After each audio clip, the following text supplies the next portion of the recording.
Okay, I'm Dr. Gordon Hubbell. I was born and raised in the west side of Cleveland, suburbs, born in Lakewood, raised in Fairview Park. And I went to college at Ohio State, studied veterinary medicine.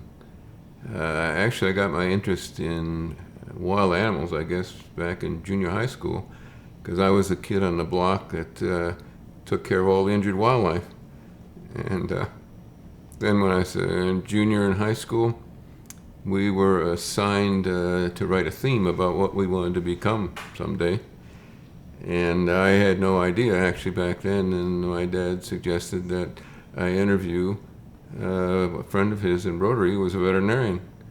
And so I went down and interviewed him, and quite by coincidence, he was also the part-time vet at the Cleveland Zoo. And so after I interviewed him, I thought, that's pretty neat. I wrote my theme. I wanted to be a veterinarian, and then I went back and volunteered at his animal hospital, and dogs and cats mainly, but occasionally a zoo animal. Well, let me back you up just a minute. What was your birthday? Oh, I was born February 28th, 1935. And when you said you were doing animals or taking care of them in the neighborhood, were you collecting animals and they were sick, or people were bringing them to you? How'd you get that interest? People just brought them in to me, and usually a bird with a broken wing or something like that. And quite often the animals that we got were not salvageable. They just were so far gone that they didn't survive. But it was interesting anyway, taking care of these animals and try to pull them through their ailments. Were you a kid who brought snakes home? Yeah, and bats too. I loved bats when I was a kid, and we knew an area where there was a big tunnel under the road that big brown bats used to hibernate in the wintertime. So I would go down there and pull a couple off the wall and bring them home, warm them up, let them fly around the house, and feed them ground beef and cheese for a few days, and then take them back and let them go back into hibernation again. Snakes have always been an interest of mine. I used to collect snakes up there. Of course, we didn't have to worry about poisonous snakes because there weren't any in that particular area. But yeah, I think they're interesting animals. What'd your parents do? My father was a commercial artist, a rather famous one. He painted aviation pictures. And he was commissioned each year to go out to Cleveland National Air Races and take pictures of the planes that were qualifying, and then paint a painting of the winner. And during that time, we got to know the pilots and the planes, and I've seen several planes crash out there. In fact, one time we were out there when a P-38 was qualifying, and we noticed that he didn't come around the second time because the course was fairly large. We could only see part of it. And then all of a sudden there was a whoosh over our heads, and this P-38 sailed over our heads and out over the Cleveland airport, and he couldn't put his flaps down. This one engine was on fire, and so he couldn't slow down. So he flew around the entire airport, probably about 10 feet off the runway, trying to slow down, and finally belly landed right in front of us. And the airplane slid across the runway into a fence, and he jumped out, ran down the wing, and the thing blew up. Wow. Saw a P-40 crash out there in the middle of a railroad station on the west side of Cleveland. And also an experimental plane. They had a research plan out that the federal government did at the airport, and they experimented with different kinds of planes, and this one plane had the engine behind the pilot, and they'd had problems with them before, and they just happened to be looking out the window, and this thing flew over and it was on fire, and it blew up. And so you were exposed to airplanes at a young age. Oh yeah, we used to go out and fly almost every weekend. Did that pique your interest that you wanted to be a flyer? No, not at all. And today I really don't enjoy flying that much. Now, you indicated you had to write a paper, and you interviewed the veterinarian, and was that was the spark that you thought, wait a minute, this is something I'm interested in? That was the spark that got me interested in veterinary medicine. And then as I got into college, I got a part-time job as a keeper at the Columbus Zoo, working weekends. And that's really what solidified my interest in zoo animal medicine. And when I graduated in 1959, of course, there were only, I think, 6 full-time veterinarians in the country in zoo work. And I rode around to different zoos, and they all said no, until the second year. Well, I went off into practice in small animal practice in Cincinnati, but I worked for the fellow who was the part-time veterinarian for the Cincinnati Zoo. And he was an alcoholic and didn't show up for days on end at work. So when the Cincinnati Zoo called, then I got to do the work there, and I enjoyed that. Well, again, let me back up. You were a part-time keeper, and you were going to school. Mm-hmm. And so on the weekends, how'd you get this job as a part-time keeper at the Columbus Zoo? I think mainly through Warren Thomas, who was working there, had worked there for several years. And I can't recall exactly. I know I went out and applied for it, talked to Earl Davis, the director of the zoo. And Earl was an interesting guy, too, a politician. They were really not interested in the zoo or the animals at all. Spent every afternoon over at the neighborhood bar drinking. But anyway, he had the good sense to hire me as a part-time keeper. And what did you do as a part-time keeper? Well, the first day I came in, I was told to report at 6 o'clock in the morning, and it was pitch dark. It was March 1960, let's see, 1957. And the head keeper there gave me the keys to the birdhouse, and he said, go over to the birdhouse, the keys will unlock the back door, and just go and wait till the keepers arrive. And so I did. It was cold, windy, and I went over and unlocked the back door. It was pitch dark, and I opened the back door, and a voice yelled out, "Shut the door, bub." And I thought, wow, somebody here. So I fumbled around, reached around, finally found the light switch, turned it on, and there was nobody there. So I walked all through the building, and there was nobody in the building. I came back, and I noticed there was an African gray parrot sitting on a perch right by the back door. And he apparently was the one that said that. I worked at the birdhouse there for 2 years. That bird never said that again. He said a lot of other things, but he never uttered those words again, which was kind of amusing. I also did a little work in a reptile house and some of the other parts of the zoo, but mainly the birdhouse. So you had a relationship with Warren? Warren Thomas was the veterinarian? No, he was a student. He was in my class, and he had worked there as a part-time keeper. So you were both there as part-time keepers? Yeah. Okay.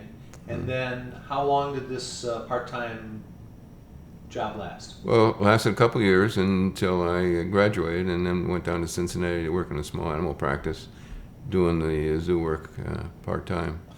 Now, was this your own practice, or you were working for No, someone? I was working for somebody else. Yeah. I remember that one of my first escapades out at the zoo.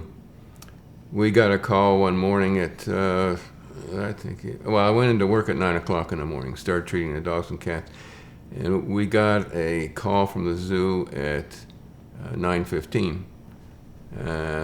The head keeper there stated that their new snow leopard was sick, had eaten some rotten meat, looked like it was dying. Would I please come out and save its life? Well, I was just fresh out of college. I didn't know a whole lot about zoo work. And the snow leopard was the most expensive animal in the zoo. At that time, it cost $3,500. more than an elephant, 3 times as much as an elephant, as a matter of fact. So I packed up a little kit of instruments and drugs and went out there and drove in the service road and out on the main road and pulled up in front of the cat house. And the animal was inside, so I went inside. Well, since it was such a rare animal, that not only was the zoo director there, the head keeper, several curators, but most of the zoo board was there, and the president too. They all wanted to see me work on this animal. Well, I went into the public walkway, and the snow leopard was sitting near the back of the cage, and he was paralyzed in his back quarters, but could move his front quarters and lift his head and snarl. So I went around the back of the service road there, and reached through the bars and grabbed him by the tail and pulled this 125, 140 pound, I don't know what it was, cat right up to the bars. Gave him a shot, I think, of antibiotics and another one of cortisone. And I thought, well, I got to do something to get this whatever he ate through him. So I thought, well, I'll give him an enema. And I brought a little enema can, which is a little can, maybe hold a quart of water, and it had a tube running out from a spout in the bottom of it, something that we use to give enemas to dogs. But it was just too small for this big cat. So I looked around and I noticed that they used high-pressure nozzles to clean out the cages, which had a small end on them. And I thought, okay, I'll just use this thing to give the enema, and greased it up with KY jelly and inserted it in the back of the cat, and I told the keeper to turn on the water very slowly. Well, all went well for about a minute and a quarter, minute and a half, something like that, and all of a sudden there was this explosion of the most awful smelling fecal matter you could imagine from out the back of that cat. Just covered me from head to foot.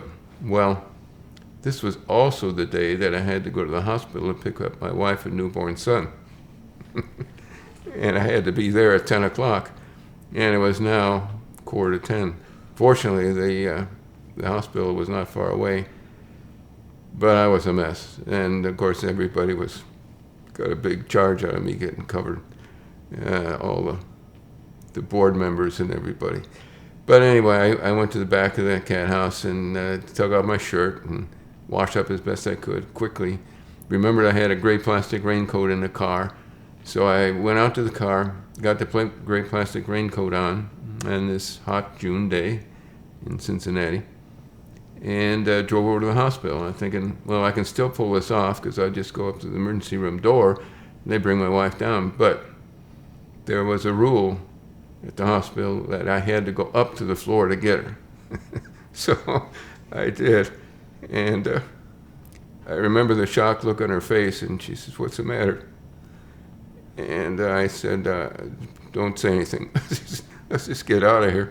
So we left and went home, and I got cleaned up for good. But the good thing about it was that the cat survived.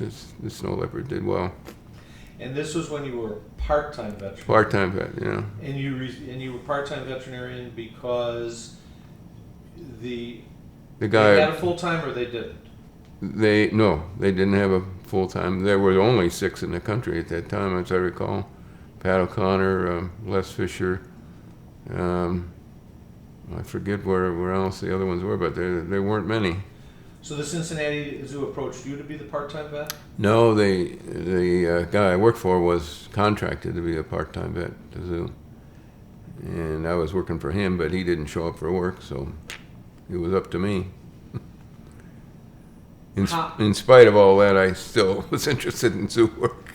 So did you become kind of the go-to guy that they would call, or that you only filled in when he wasn't? I filled in when he wasn't, but it got to be that I did just about all the work.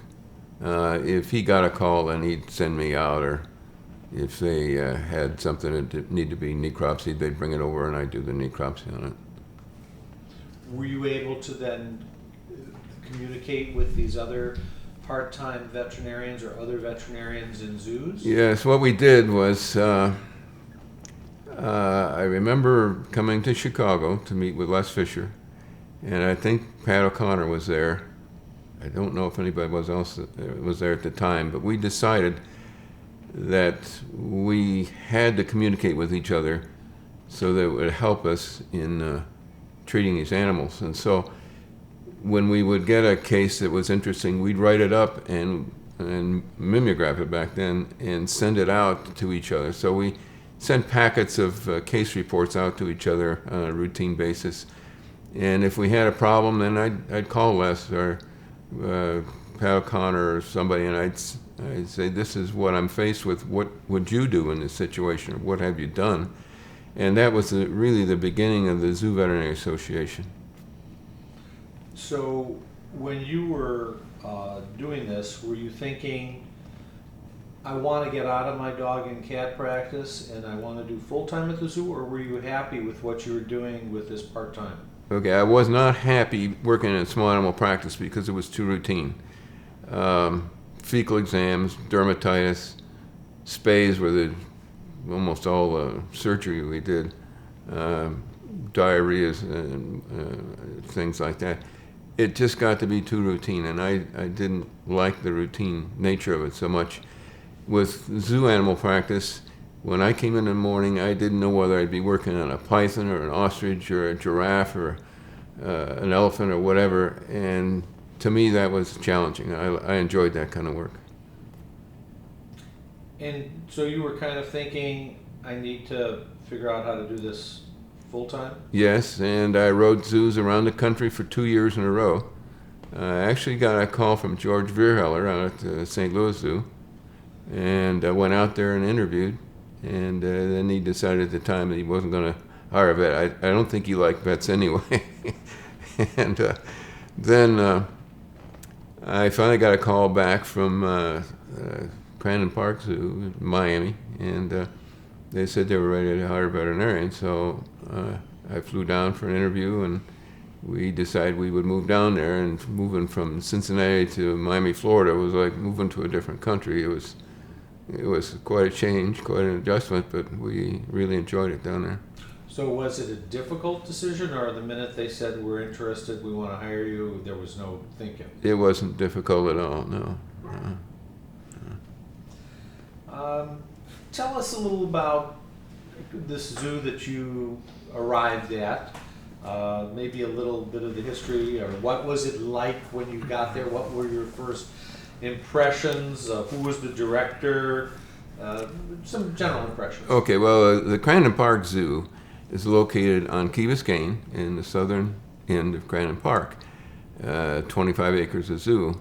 It started back in 1947 when a traveling road show, animal show, disbanded, and they sold their animals to Dade County, Metro Dade County.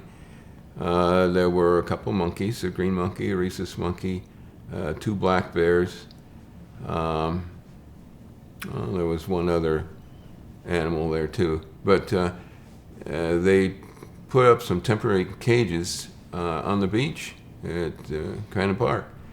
And then in 1948, they built a causeway across to Key Biscayne. Up until then, the only way you could get over there was by boat, or I don't think they had a ferry even.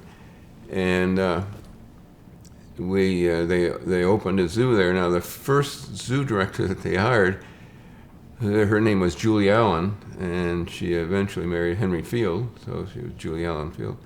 She was a lion tamer in a circus, and so she brought her lion and tiger act to the zoo. They built a mound up where she could do her tricks and things, and that was the way Crandon Park Zoo started.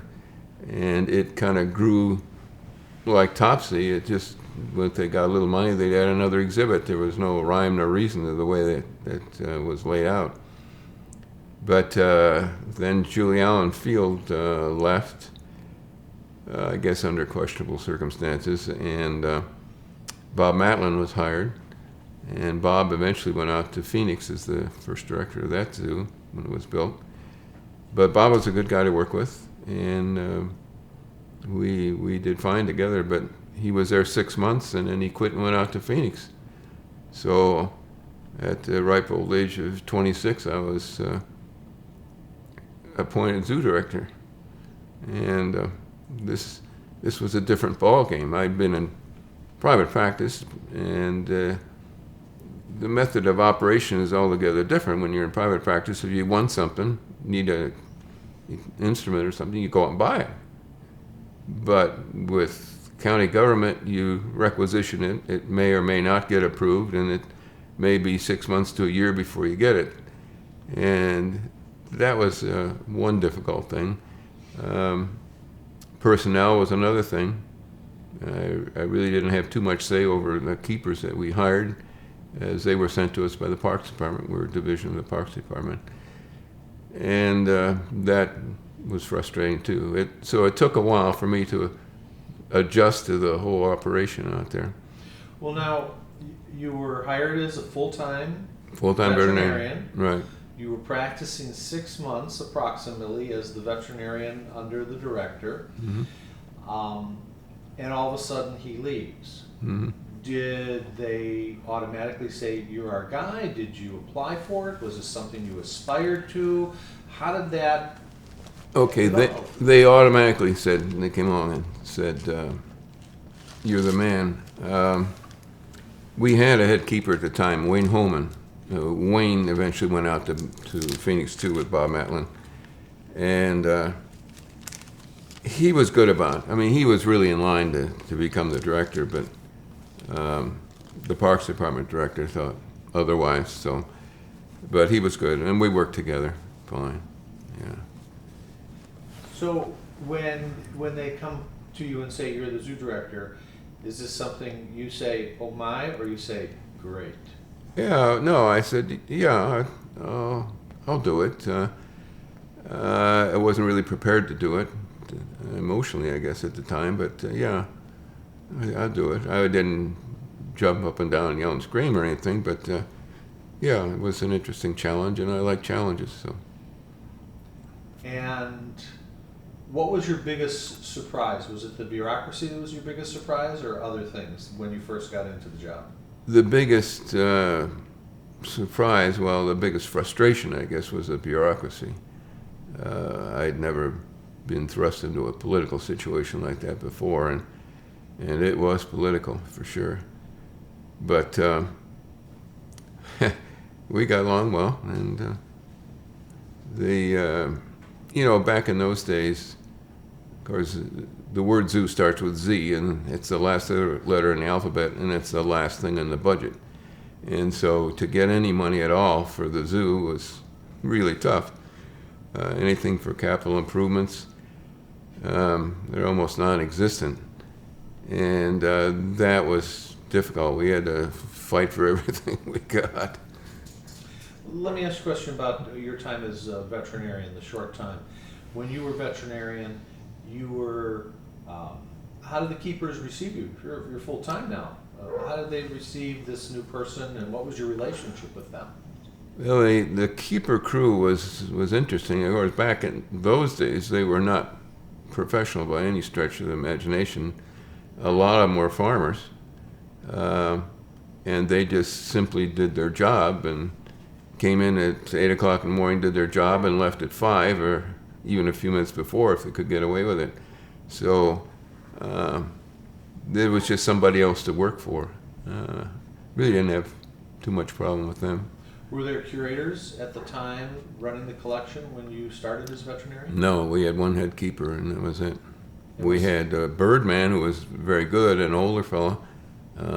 He had a green thumb when it came to raising waterfowl, and for that reason, the feds sent us a pair of trumpeter swans to set up in a captive breeding situation. The only problem is they sent us a pair of females, and that didn't work out. So we badgered the feds for a couple of years after that, and finally they sent us a male, and we sent the female back to them. But the trumpeter swan, being a big bird and requiring a long way, a lot of room to take off, we put him in a pen that was a chain link pen, went out to the water and along the backside of the water. But we didn't feather clip him because we knew he couldn't take off from that pen. But trumpeter swan, being a big, powerful bird, he tore a hole in the fence. worked his way over a couple of exhibits, so there was enough room for him to take off, and he took off one Saturday afternoon. Well, we knew we had to notify the feds, but it was a weekend, so we decided we'd wait till Monday because we didn't know how to get a hold of him. And that evening we found that the trumpeter swan was roosting over in a dump on the other side of Key Biscayne. So we had the bright idea that, okay, we'll sneak up on him at night. He can't be very awake at night, and they don't fly around at night. Well, we snuck around to him, and we didn't even get close to him. He took off and flew away. We didn't hear from him on Sunday, and then Monday we got a call in the morning from a lady in South Miami. She says, I got this big, beautiful white bird in my backyard, and what is it? So she described the trumpeter swan perfectly. So we said, don't do anything, just leave him there. She boarded on a canal, so he landed in the canal and walked up into her backyard. So I took my head keeper, and we went down there, pulled into her front yard, and walked into her house and looked out the picture window in the back, and there was our beautiful swan.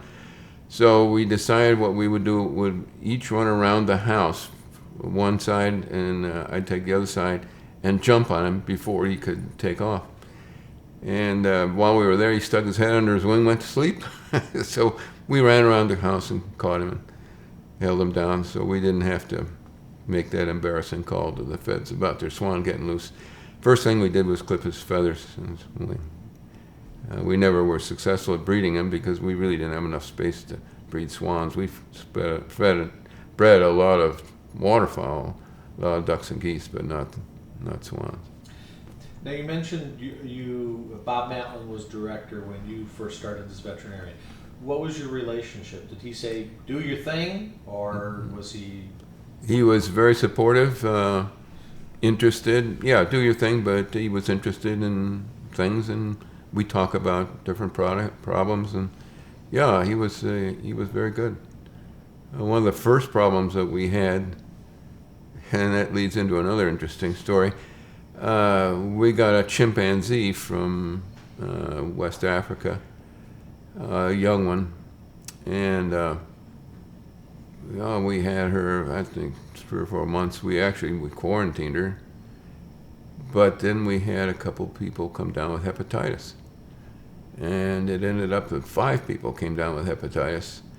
So we called the CDC, and they sent a fellow down, 2 fellows down actually, and anesthetized the chimp and took a biopsy, liver biopsy, and sure enough, that's where the hepatitis had come from.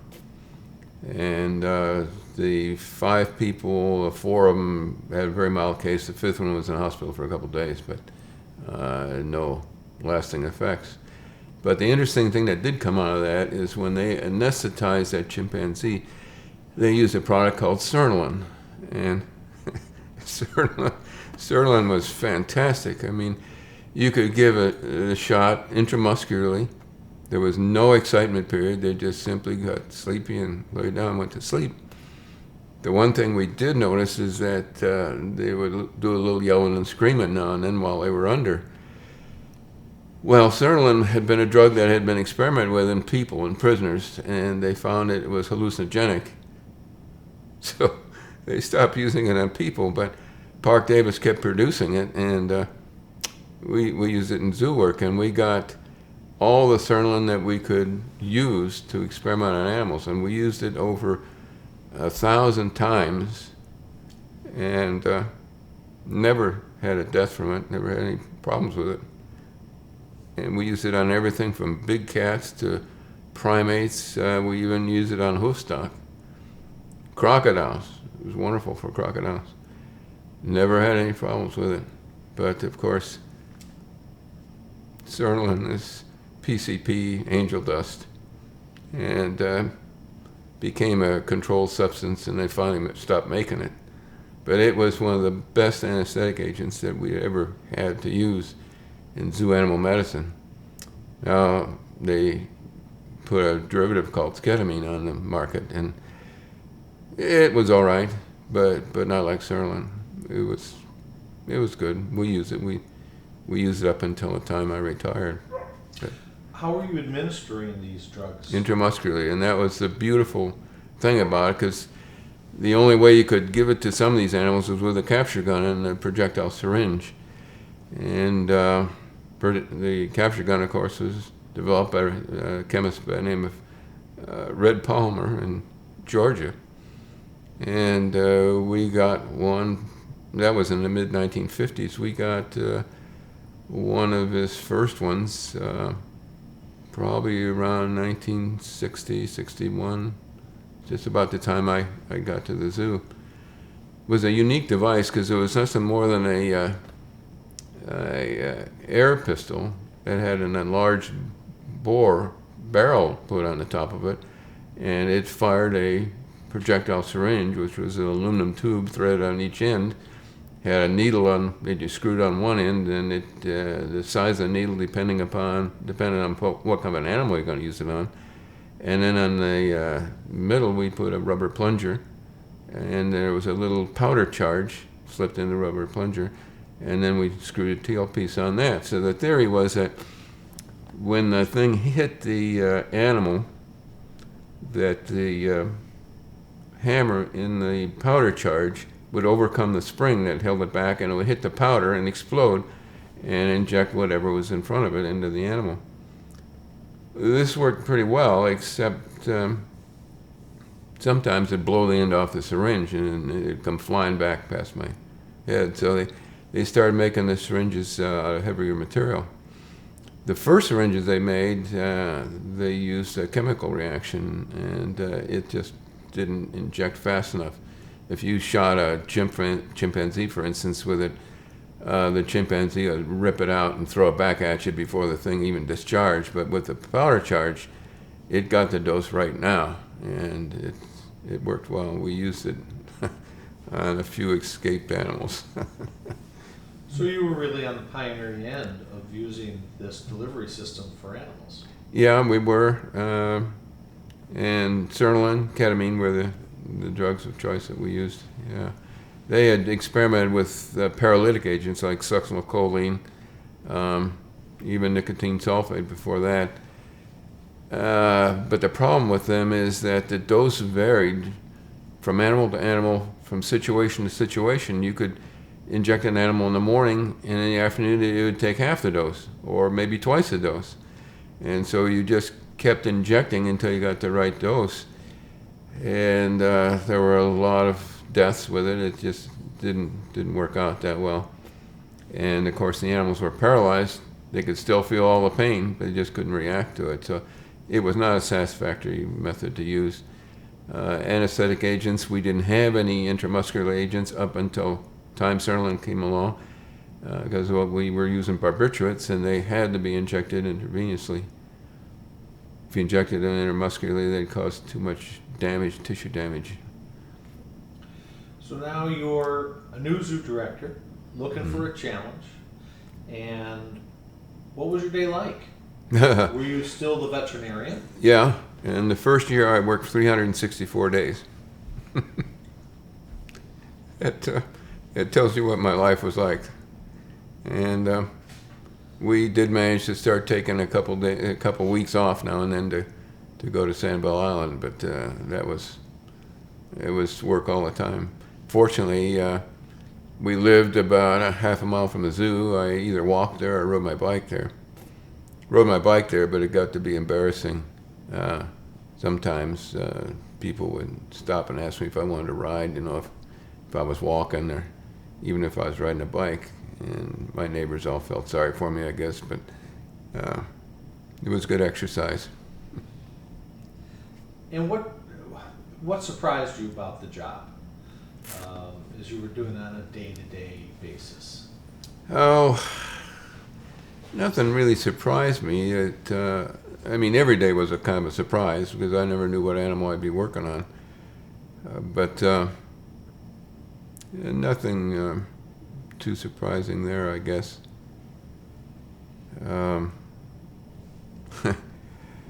I've always believed in a lot of public relations things. I always kept a collection of small animals to take out to schools and we had a children's zoo, and we had animals there, tame animals that we let the kids touch. And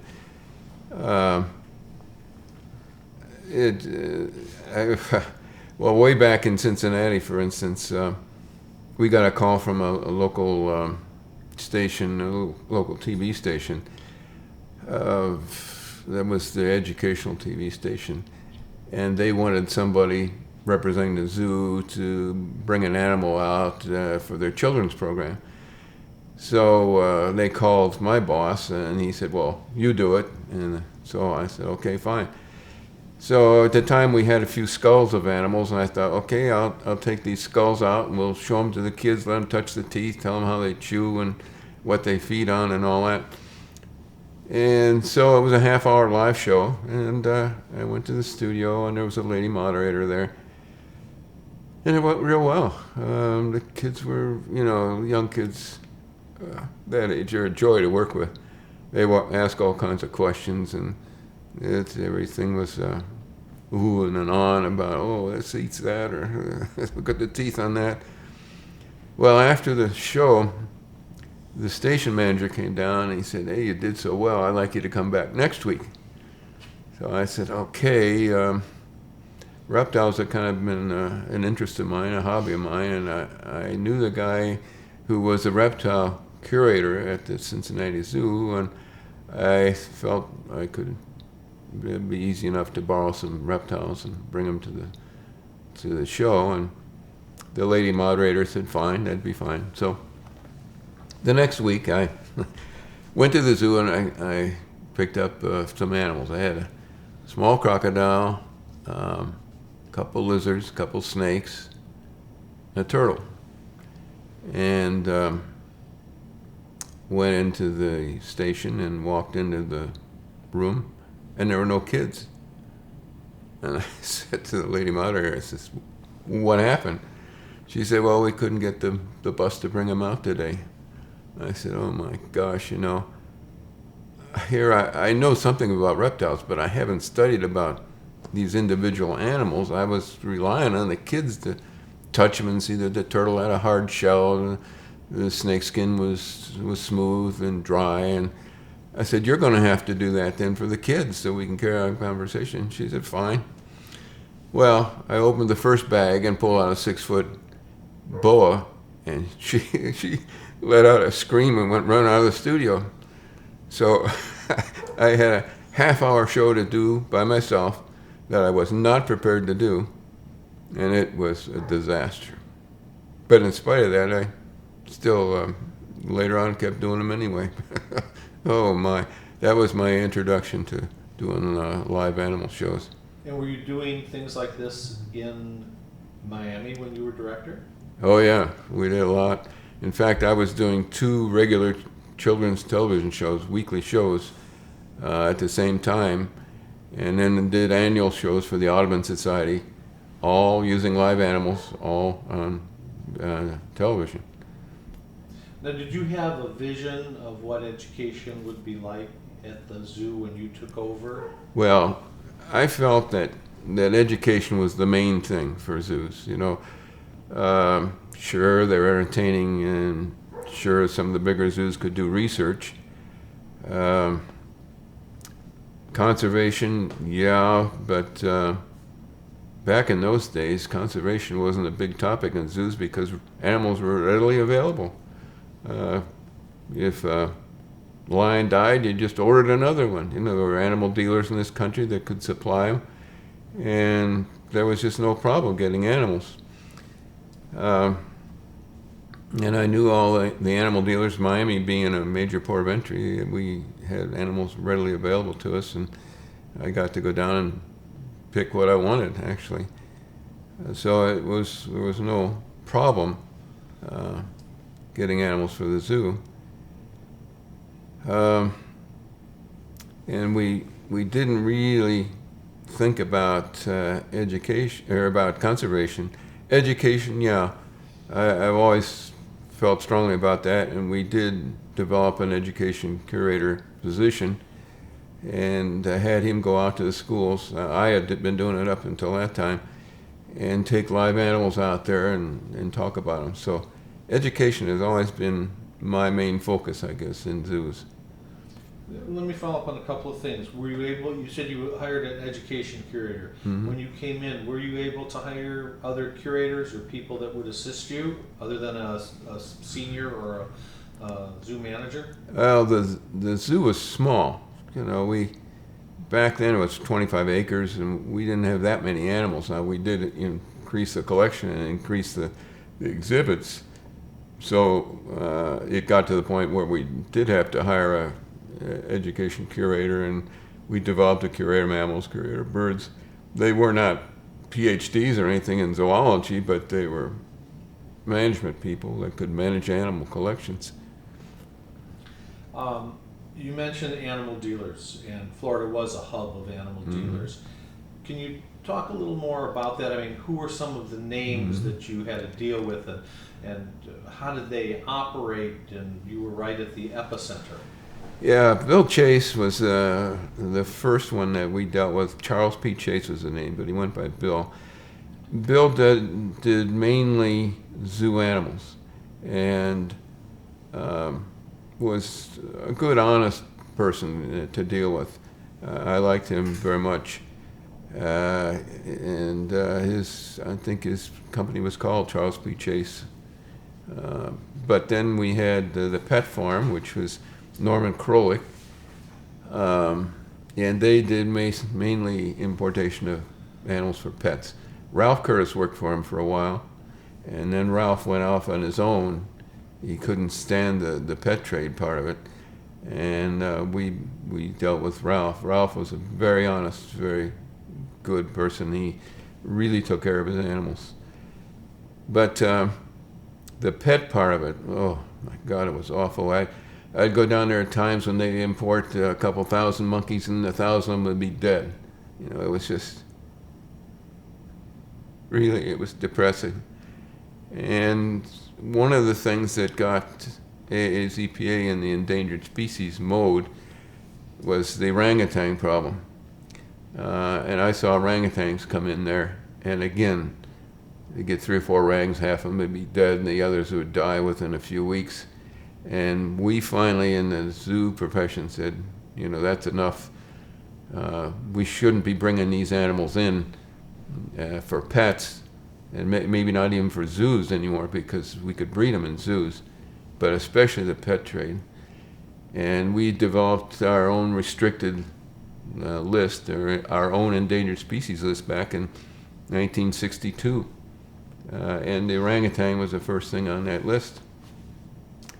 And we asked the federal government if they would develop an endangered species list and institute regulations to control the importation. Mistake. Don't ever get the federal government involved in anything, because they're going to screw it up. And they did. They really messed this up. We went after them for 11 years to pass an Endangered Species Act. Finally, in 1973, they passed it. And the way it was written, it would have put almost every zoo in the country out of business. They listed endangered species, and I swear they must have had kids right out of high school write up these lists. But things like tigers, for instance. Tigers were common in zoos. Sure, they were diminishing in the wild. But the way the Endangered Species Act was written, we could not move a tiger. We could not sell or send off on a breeding loan captive bred tigers to other zoos. If we had an old tiger that was dying, we couldn't euthanize it without a permit from the federal government. The permits back then took an average of 9 months to get. Any place from 6 months to a year, I guess, but 9 months. Well, 9 months of suffering for an animal that's old, I mean, that's ridiculous. And of course, the cubs in 9 months were pretty good size. So it was unworkable. And the AAZPA, in their wisdom, hired George Steele, who was a lobbyist, worked for SeaWorld, and also an attorney. And he was stationed in Washington. And he worked with the feds, and it took 2 years to get that straightened out so that we indeed could send captive bred endangered species off to other zoos, not to private breeders or as pets or anything like that. But it changed the whole philosophy in the zoo world, because now we realized that we had to start breeding these animals and not rely on them being caught in the wild and imported for us. And that's when we got into the captive breeding programs, and we did everything eventually in embryo transfers and artificial insemination and everything. And eventually we did such a good job of it, we didn't know what to do with all the surplus animals. So when I left the zoo field 22 years ago, half of our animals were on some kind of birth control. Either they were all male herds, or we kept the males and females separate, or we implanted hormone in some of the animals to stop them from cycling. But we had to do something. We didn't know what to do with all the animals. Now, you'd indicated that you hired an education curator. Were you able to hire a veterinarian to replace you? We did. Yeah, I had been zoo director and veterinarian for 3 years, and then we hired another fella as the zoo veterinarian, and that took a lot of burden off me. Although I was being cut off from what I really like to do and into the political part of it. Still, it had to be done.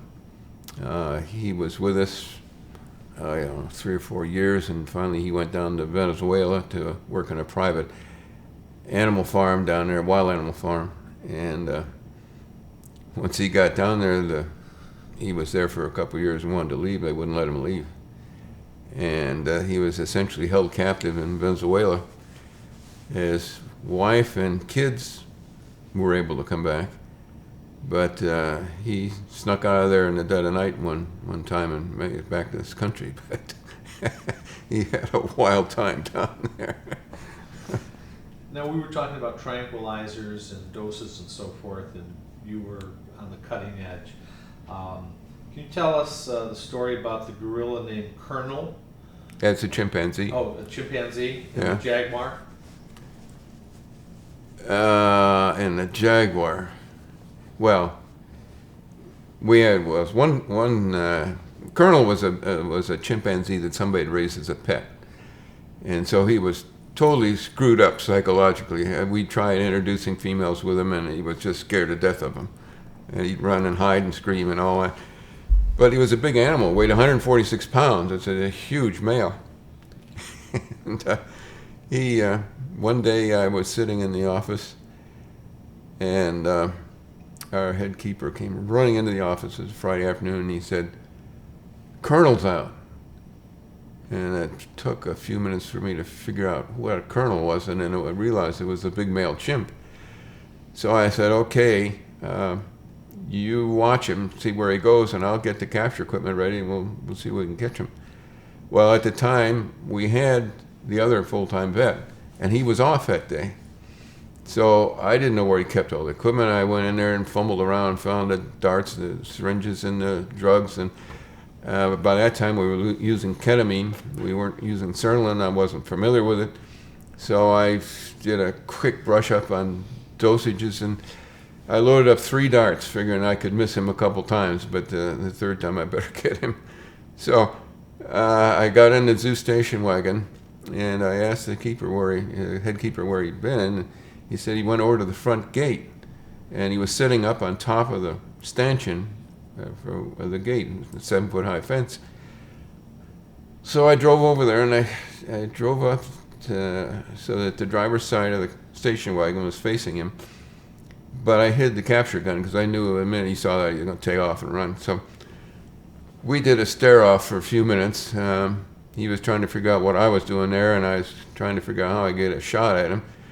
So finally I told my head keeper to go over in the parking lot behind him, well, not directly behind him, but off to the side, and yell at him, see if you could get him to look that way.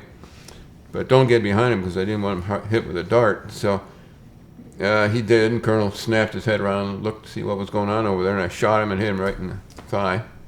And he, of course, pulled the syringe out immediately and threw it back at me. But he didn't run. He stayed up there, which surprised me. And after 3 or 4 minutes, he started getting a little groggy, and it was a small adenidia palm that was right next to the fence, and he grabbed a hold of that thing and twirled on down to the bottom of the ground easily. So we picked him up and put him in the back of the station wagon, and I drove back over to the exhibit. In the meantime, our secretary had gotten a hold of our vet, our full-time vet, and he came out, met me at the exhibit, and he said, "What happened?" I said, "Well, somebody apparently left a lock off, or he broke it, I don't know which." "What did you use?" And I told him, "How much?" And I told him. He says, "Oh my gosh." He says, "That's not enough." So we turned around and looked, and here was Colonel sitting up in the back of the station wagon, looking around, trying to see what was going on. So we made a decision that he was probably still groggy enough that he wasn't going to come after us. So we opened up the cage door, we opened up the back of the station wagon, each grabbed an arm and kind of threw him up into the cage. And he got up and walked around kind of nonchalantly, still pretty tranquil from the effects of the ketamine, but at least he didn't go after us. And of course, we made sure the thing was locked up after that. But and one day, Colonel was in the back, and he's a big, powerful animal, and he could open those night house doors if he wanted to. You know, he'd break them open. One day we had a painter in there painting, and he flung open the door and came walking by the painter, and of course scared the daylights out of the painter, but he walked past him into the next cage, and we locked him up. Also, one day we had jaguars over there, and we had a jaguar that he got into the cage with that, but they didn't interact. They were fine. We got them separated. But those were the days with the old cage type exhibits and the totally unsatisfactory way of keeping animals. The only thing I'd say about those days is they got people interested in animals, and if you're going to get people interested in conserving animals, you got to get them interested in the product first, and that would be the animal itself. And so they were successful in that way. But captive breeding was not a big program back in those days, and it was mainly just an educational experience, I guess. Did you ever consider, or did you ever use regular medical doctors or hospitals to help you? We did, if we had a primate. And then we were also called upon once too with a kidney transplant. One of the first kidney transplants that was done, they used 2 baboons to transplant the kidneys into a young boy. And I was responsible for anesthetizing the baboons, and then they took the kidneys out. But we did call physicians in. In fact, the medical examiner down there was a good friend of mine. If we had an animal die that we were really puzzled by what caused the death, I'd take it down to him, and it was a good break in his day, and he loved necropsy in the animals. But if we had a primate that had a problem, we quite often would call a medical doctor, and they were very good about coming and helping us. And as our collection grew and we got more big apes, gorillas, for instance, at the new zoo, we would anesthetize them once a year to give them a physical exam, and we always had a team of doctors there do the exam, EKG, and examine them from head to foot.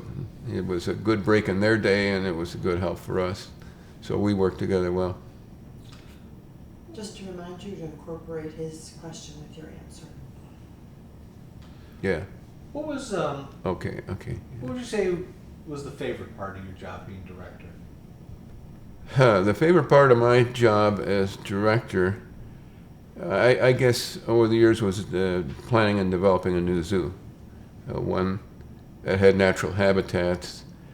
It was a long process, a very frustrating process, and eventually I think that the product, the new zoo, was a very nice thing, but it sure wasn't an easy thing to do. And I guess that would be the best thing. It was always fun to to give lectures to kids and see their reaction. And I don't know if you've ever had the experience of taking a kid to the zoo for the first time and seeing his reaction. But I have, and it's interesting. Boy, they can't believe it, Their eyes pop up, and they say, oh, well, this is wonderful, And that's a very rewarding experience. What type of, when you first became director, were there certain things that you thought, I'm going to try and implement here? Projects or exhibits? This is before you moved, but were there things that were, no, I'm zoo director, I want to do these things? Well, we wanted to build natural habitat exhibits, for one thing. And we did do one moated exhibit, an elephant exhibit. And the moat was actually the natural groundwater, because we were only a few feet above sea level there at Crandon Park Zoo. And it worked out well.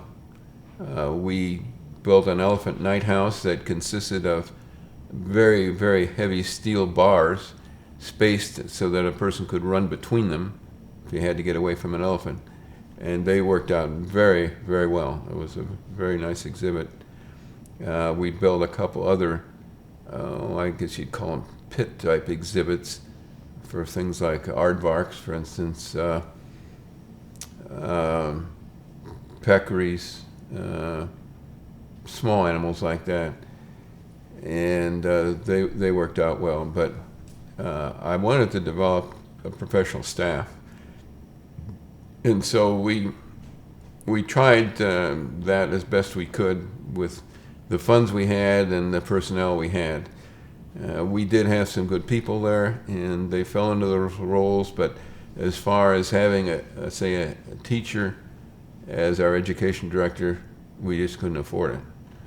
And we didn't, but we had somebody that did a good job anyway, was willing to learn as much as he could about animals and take them out and handle them and show them to the kids. What'd you love about being zoo director? Well, one of the things I enjoyed most, I guess, about being the zoo director was the getting to know other people in the zoo field. The Marlon Perkins, the Bill Conways, whatever. Those people had just been kind of legends up until the time I got a chance to meet them and visit with them, and it was fun getting to know them and seeing their ideas and their outlooks on things. Because you mentioned it, what type of person was Marlon, and what kind of outlook did he and did Bill Conway? What was their outlook on the zoo field, or did it stress certain things? Well, Marlon was kind of a hero of mine because of his zoo parade thing, and I had visions of being something like that one day, until I had that disastrous television show in Cincinnati, and that kind of tamed me down a bit. But he was laid back, very, very sweet guy to work with. I'd say Bill Conway was aloof, friendly enough, but maybe not the easiest person to get to know. Did they impart philosophies to you that you kind of gleaned from them, or and others also? Yeah, of course, Bill Conway was full of philosophies, and particular ones I can't remember except the natural habitat themes and things like their night exhibit at night animals and things like that. They were always intriguing, and I guess all their talking together kind of melded into one big philosophy. And were there certain zoo directors that you sought advice from? Yes, Len Goss was one, being a veterinarian and then the director of the Cleveland Zoo. Len was a nice guy. I liked him, and yes, he was one that I contacted. Warren Thomas was a character. Occasionally I'd talk to him, but He was a character. As far as other people, I can't recall. I talked to different people at different times. Yeah. Now, Warren was a classmate of yours. Warren Thomas was a classmate of mine. He actually got part of a veterinary degree, I guess, in Peru, and then got accepted to Ohio State, and he was in my class, yeah. He was an interesting guy. When I first talked to Warren Thomas, I'd ask him a question about an exotic animal, and he'd always have an answer. Well, after about a year of this, I began to realize that some of his answers weren't right. And I started researching and studying these things, and then called him on some of this stuff. But he was an interesting guy to work with. He went to Brownsville, Texas, as a director there. I remember he had one horrible experience there. He used LSD on an elephant. The elephant went crazy, killed himself. So, but he was Warren Thomas. That was the thing he would do, crazy things like that. Now, you mentioned the elephant house that you put together. Did you do anything with small mammals or the Africa wild scene? What were you trying to do there? With the African, well, the small animals, the African exhibit area, we had porcupines, big crested porcupines, aardvarks. The aardvarks were interesting. We came in one day, 1967, September 67, and we found this baby aardvark in the exhibit. And so we didn't know what to do. And we tried looking in the literature, and there had never been one born and hand-raised in captivity before. So I'll have to give our veterinarian at the time, Ron Samsel, all the credit, because he developed a formula using Esbalac, which was a formula used for big cats primarily. And he adjusted it as he thought it need be, and hand-raised this aardvark. And we went way out on a limb and announced that the aardvark had been born, and all the news media came out, and oh my, have we made a mistake here, because that thing could die in a few days, and we didn't know whether we'd done the right thing, but fortunately everything went well. We had a county-wide contest to name the aardvark and things like that, and gave us a lot of publicity. And we got other aardvarks then after that. We had, I think, total of 17 aardvarks born there. Did that first public relations surprise you, the amount? No, we knew. It's a strange-looking animal. If it had been a mouse or something, like, we would never have gotten it. But they're such a strange-looking animal, and an animal that's one species representing an entire order. So I guess we weren't surprised by the whole thing. But it worked out well, thank goodness. How was the zoo funded? Was it just a public zoo that was funded by the Parks Department, or how did that work? Okay, the zoo was funded by the county. It was a county zoo. We occasionally got a little help from the Zoological Society if we needed money for an animal. For instance, we got an Indian rhino, and they paid to have it transported and paid whatever costs were necessary. And one of our Zoological Society board members was actually the one that got the Indian rhino for us. He was also the one that got the white tiger for us too. Ours was the second white tiger in the zoo in this country. And so we did get a little help from our Zoological Society, but not a whole lot. But I always felt that the future of the zoo depended upon the Zoological Society, how well they could develop and whether they could eventually take over management of the zoo. Was the Zoo Society there when you started as veterinarian? The Zoo Society was there when I started, and it had monthly meetings, and I think they had been in existence for 4 or 5 years before I got there. We tried to change the character of the board so that we would have a few prominent politicians on there, a few prominent scientists, a couple millionaires, and so we could begin to get things done. And it took a while to get the character of the Zoological Society board changed so that we could eventually get into developing a new zoo. Now, what was your part in trying to change the character? Did you have a role to play, or was it beyond you? No, I was on the Zoological Society board, and the people were good friends, and when their terms expired, whatever, I would urge them to put certain people on the board. And I think that they were professional enough to realize what we had to get done as far as the makeup of the board goes. We'd been talking about a new zoo since Hurricane Betsy came through there in 1965 and put 3 feet of water over the zoo, killed 250 animals. We knew we had to move the zoo inland, and so we talked about it for 5 years, and in the meantime we tried to get our board straightened out so they could put more pressure on our politicians. And in 1970 they passed what they call a Decade of Progress bond issue in Metro-Dade County, and they put a part of it in the Parks Department, $10 million for a new zoo. Well, this was later reduced to $8 million, but we did get $8 million for a new zoo.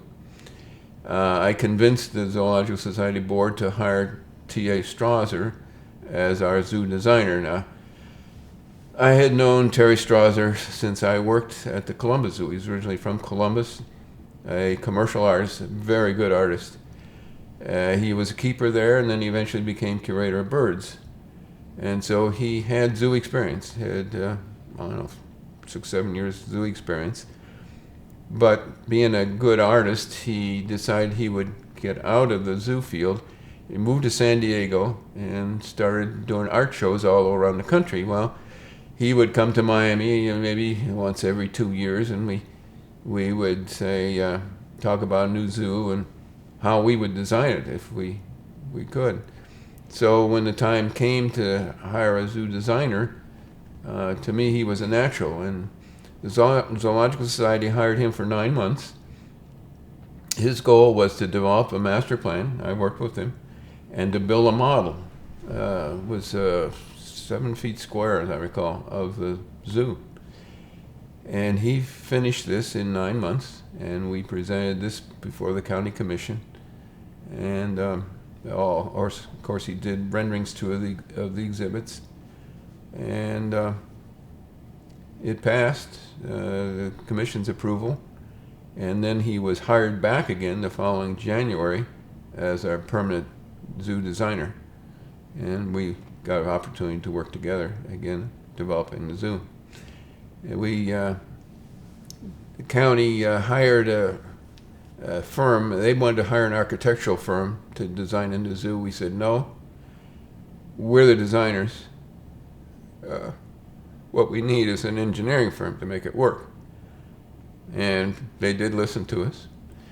And we did hire an engineering firm, not the one that Strasser and I had wanted. But then I think there was probably political reasons or maybe financial reasons why this other firm was hired. I don't know. And their engineer that worked with us was a really nice guy, really sharp guy. And he and I and Strasser took a trip around the United States to visit 9 different zoos, one in Canada actually, Toronto Zoo. And we took our plans with us, and we sat down with the zoo directors or the designers and said, this is what we got planned. What do you think? Do you think these will work? What are our problems? And I'd have to say that everybody was very helpful. San Diego, Los Angeles, I'm trying to remember Milwaukee, I think St. Louis, Brookfield Zoo, Chicago, Bronx Zoo, Toronto Zoo. Toronto was an absolute disaster. That was a new zoo, it just opened. I don't know who designed that zoo, but they really didn't know what they were doing. They they had a lion exhibit that the lions jumped out of. Uh, they had an elephant exhibit that I'm surprised nobody was killed in it. The elephants were housed in solid concrete wall pens, so that if you got in that pen in front of an elephant, there was no way of escaping, and he could crush you against the wall or against the floor or whatever, and it was just a disaster waiting to happen. We were horrified when we saw it. We told them so, and they must have changed them since then, because I haven't heard of anybody got killed up there, but it was amazing. And we came back with some really wonderful ideas. We also took one of our African safaris, we took the zoo designer with us to look at habitats, since we were going to develop the African habitat as one of the first areas, Asia and Africa together. And I think that all gave us a new perspective on things too. We're going to talk a little bit more about those particular subjects, but let me go back to the Zoo Society for a minute. You mentioned a white tiger, and you mentioned a rhinoceros, Indian rhinoceros. Or was that animals that you, as zoo director, were soliciting and interested in, or did they just arrive in your doorstep? Oh no, we solicited an interest in them. Actually, this millionaire Ralph Scott, who was very active in the zoo society and with the zoo, had mentioned that he might be able to get these animals. And we said, sure, by all means. And of course, then the white tiger was the first thing he got, and that brought us all kinds of publicity. The tiger, unfortunately, died suddenly 2 years after we had gotten it. It fed in the afternoon. The next morning we came in, it was dead. So that was one I did take down to the medical examiner, and we looked through it and sent tissues off to the CDC, and they finally decided it died from a distemper virus, but it just very suddenly overcame it and killed it. It had been vaccinated, so it was a puzzle. But when he mentioned Indian rhinos, of course, we had black rhinos, and we were very interested in Indian rhinos. We knew their endangered status, and we felt it was important to get new blood into this country somehow, and eventually made him up with a female, and we did get this male. Very nice animal. Did you make daily rounds as zoo director? I made daily rounds to all exhibits and talked to as many of the keepers as I could find, and I tried to keep track of everything that was going on. I think it's important that if you're going to manage something, you got to get out there and see what's going on.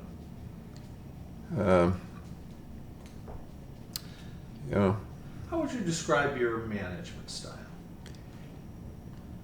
Well, I think there are two basic ways of managing an institution or managing a group of people. One is to be a good old boy, be a friend with all of them, and slap them on the back and go out drinking with them and whatever.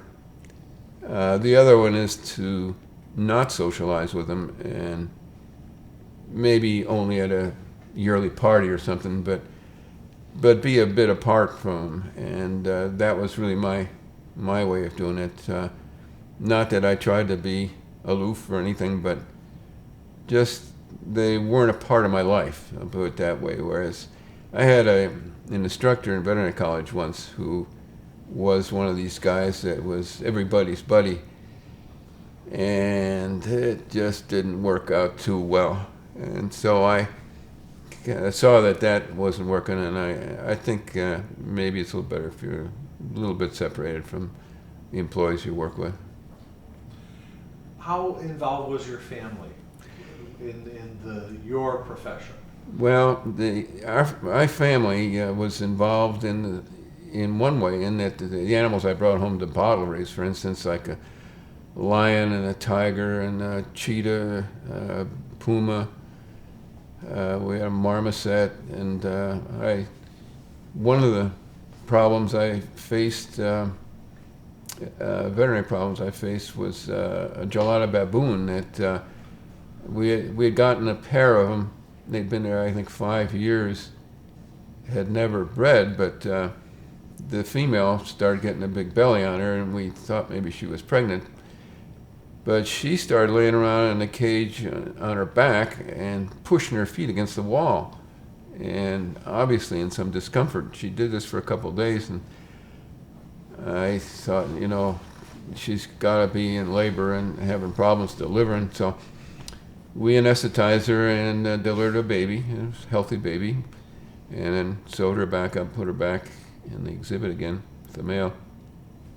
But we took the baby home and hand raised it, and our kids especially were involved with hand raising it. They named it Davy Crockett. I guess partly because of the funny way the hair stood up on the top of the head. But they were involved in taking care of some of the animals, and they were very good at it. And of course, all the neighborhood kids could come over and see them. So they were involved in that way, and then almost every evening we rode our bikes, and we were so close to the zoo, we just ride out to the zoo and ride around the zoo at night. That gave me another way to look at the animals out there. And of course, there were little lakes and ponds all through the zoo, so I used to fish out there too. Catch some big fish in those lakes. Now, you mentioned the Hurricane Betsy in 1965. Yeah. What happened? 1965, that was an interesting experience because I had a gallbladder attack in the summer of 1965, in fact, 2 of them. And I went to see my physician, and he said that they did some tests, and he said, you've got gallbladder disease, and you're going to have it taken out. So I had the surgery, but unfortunately, I had it done the old-fashioned way with a big incision across my belly, and they reach in and pluck it out and tie it off and cut it out. But unfortunately, Hurricane Betsy was coming at us from the Atlantic. Now, she was coming north of the Bahamas, and usually those hurricanes curve around to the north. The Gulf Stream, which flows past Miami, usually carries them back up north. So we weren't really too concerned about it, but towards the end of the week, we could see it was coming at Miami. So my wife got the kids together and the dog, and she went into town and got a motel room. And then the thing curved north. So she packed up the kids, went back home again, and that afternoon the thing turned around and came back south. So it came right square through Miami. And she was, unfortunately, got another motel room. But we were in the top floor of the surgical ward of Cedars Hospital. And boy, the building shook so badly that the nurses got frightened and went downstairs and left all the surgical patients up there alone. We were pushed out into the hallway so we'd be away from the windows in case the glass started flying. But then the next day they came and got us. Now, that storm also broke loose a barge that broke one of the bridges out to Key Biscayne. So we couldn't get home, couldn't get to the zoo. The Army Corps of Engineers came in and built a temporary bridge, a Bailey Bridge, across that span that was missing. And they led us out there. Of course, we lived out there. And then we found that we could find the watermarks in the buildings where it had come up 3 feet over the walkways. And they made the mistake when they evacuated the zoo of bagging all the reptiles, but leaving them on the floor of the reptile building, and they were all drowned. And we lost a few big animals, but mainly they were small, and mainly reptiles. And then we had to regroup and get everything cleaned up, and that was really what started us seriously thinking about building a new zoo away from the ocean. Did you have a hurricane plan before this occurred, or emergency plan for fire and different things, and were hurricanes part of it? Yes, we had an emergency plan for, well, we really wouldn't have any fires out there. Everything was kind of isolated. But for hurricanes, yes, we had a plan. We went through who did what when and where we went, and we listened to the different hurricane alerts so we could tell how much time we had left to get things organized. And afterward, were there adjustments to the plan as you looked at the devastation and what had occurred? The only adjustments we made to that plan after the Hurricane Betsy was we didn't put the reptiles on the floor anymore. We put them up in the exhibits. We bagged them all. We only had a few poisonous snakes because I really didn't like keeping poisonous snakes. We just didn't have the antivenom there to treat people, even though we had the Miami Serpentarium and Bill Haas right down the street from us. I didn't feel comfortable keeping poisonous snakes. I think you really have to have specialized people and specialized exhibits to keep things like that are that dangerous. And did other zoos? Well, you lost a number of animals. We lost a lot of animals during that hurricane, and the other zoos, some of them offered to keep some of the animals, and it seems like we did ship some of them out to other zoos. Everybody was concerned. We got a lot of calls from different people and wanting to know, how things were going. What was so in the aftermath, you lost animals. Were your thoughts, let's build a new zoo? Were your thoughts, we need to replace the zoo? Was the city government coming to your assistance to say, okay, we have to rebuild and we'll do it right here? How do those things start to evolve? Well, after the Hurricane Betsy problem, we knew we had to refurbish the zoo as best we could without getting into a lot of big expense. And we knew we had to build a new zoo. One thing the county did was they instituted an admission charge to the zoo to build up a reserve for funds. Up until that time, it had been a free zoo. We averaged over 1 million people a year in that zoo. When it instigated admission, it went down a bit, I think 800,000 or something, but there was still enough money coming in that they could provide us with more money for doing what we had to fix the zoo up. But our goal, our focus was to develop a new zoo. Were the animal dealers helpful? Were you looking to replenish your specimens?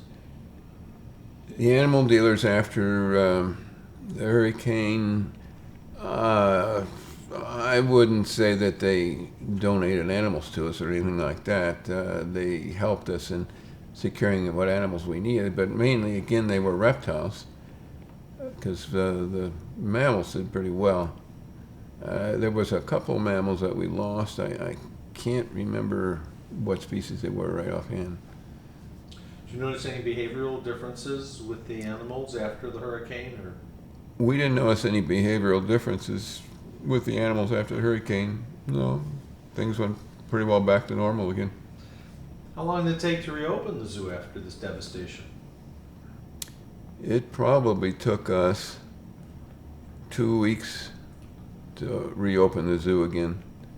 And then, of course, all the exhibits weren't there, but the construction out there was basically chain link fences, concrete buildings with outside exhibits so that water didn't hurt them at all. Few trees fell down, maybe tore down a fence here or there, but that was easily rebuilt and replaced. So we were able to get things back together fairly rapidly after the storm. Was there any major hurdles in doing this, or? I wouldn't say there were any major hurdles in getting the zoo opened. The major hurdle, of course, was trying to get a new zoo built. And that was an interesting proposition. That is a lot complicated experience. We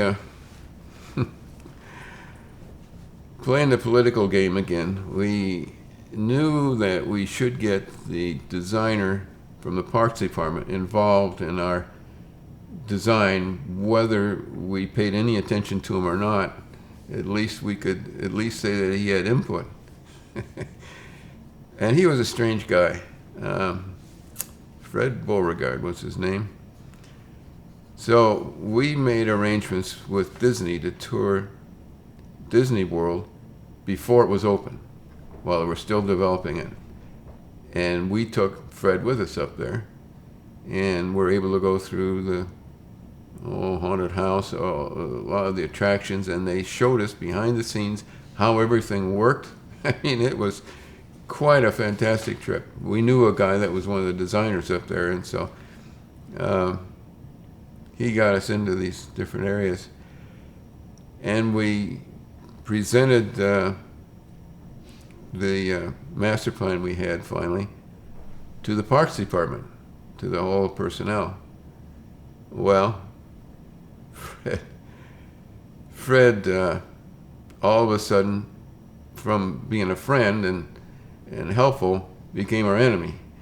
And he was really critical. And finally, after we had explained how all this stuff was going to work in spite of his objections, he said, his classic comment was, "It won't work, it's too logical."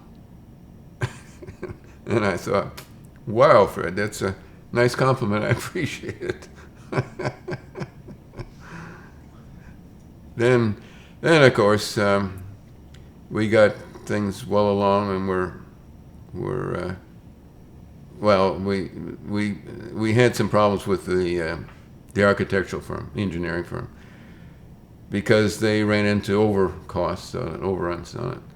And instead of, I think they had a $450,000 contract, it ran it up to around $600,000. Well, about that time, we got a new Parks Department director, a fellow that used to work in the Parks Department that I had known years before. And he came in and he hired a fellow who, kind of a strange duck in that he didn't get along with anybody, but he put him in charge of the project. So he essentially took the design thing out of our hands, out of Strausser's hands and my hands, and put it in his hands. And our objective was just to come up with suggestions on how the thing was to be designed. Well, he didn't know anything about zoos, so he almost had to take our suggestions. But then we got into this thing, and he was in charge of it for a couple years, and we ran into these tremendous overruns or overcosts in the architectural thing. And the newspapers got a hold of it, and they made a big scandal out of it. The zoo's going to cost so much more. Where's all this money going and all that? Well, at that time, Strausser and I breathed a sigh of relief, because it wasn't our responsibility anymore. It was his, and he'd been handling it for the past couple of years. Well, at that time, I was president of the AZPA, and my term was up in September. I think it was 77. And the dust began to settle, and I went in and talked to our new Parks Department director, and I said, and by that time they had fired the project manager, who turned out was a fraud. Nobody had bothered to look into his credentials, and had rearranged the staff a little bit but I went in and talked to our Parks Department director, and I said, look, this guy is really responsible for the whole screw-up. Why is he still working here? And couldn't get an answer. Well, a couple months later, I was removed as zoo director, and that guy was put in as the zoo director, Bob Yokel. He knew nothing about zoos, had no experience with zoos, and had a reputation for being a horrible person to get along with. Well, I found out a little later that his relationship with the Parks Department director went back years before. He used to be his bartender. So it was literally a conversation, and then, you know, you were just given, you're no longer zoo director? Right. I was assigned to be the education director. And I worked with Bob. You know, he'd get a call on the phone about an animal, and I could tell he was talking about an animal, and my desk was right next to his. So I'd write out something for him to say about the animal. Found in Africa, lives on the veldt, you know, and then he'd recite it over the phone. He knew nothing about animals, absolutely nothing. And after he became zoo director, he used to go to the zoo conferences, and instead of going to the scientific meetings, he'd go off and play golf or go out and party. And it was several years after that, my colleagues in the zoo profession thought I was still the zoo director down there. I kept saying, no, it's Bob Yokel. Who's he? He's been coming here for 2 years. You guys don't know him yet. Well, let me jump back. While you were zoo director, you, and maybe this works beyond, you had stated that you have to have a sense of humor when working at a zoo. Were there any funny situations that you could share with us that demonstrate that? Funny situations. Well, let me think on that a second. We had some interesting things come up. Fortunately, that we could resolve. Where your sense of humor came in handy? Yeah, and a little bit of courage too, I guess. One night we had a night watchman who was in his early 70s and essentially deaf. I mean, you'd have to yell at him to make him hear you. And I used to go out at night at the zoo. I'd walk out there and come in the back gate, close it, and I'd stand behind a tree just to check and see if he was checking. And he'd come along and walk right by me, never know I was there.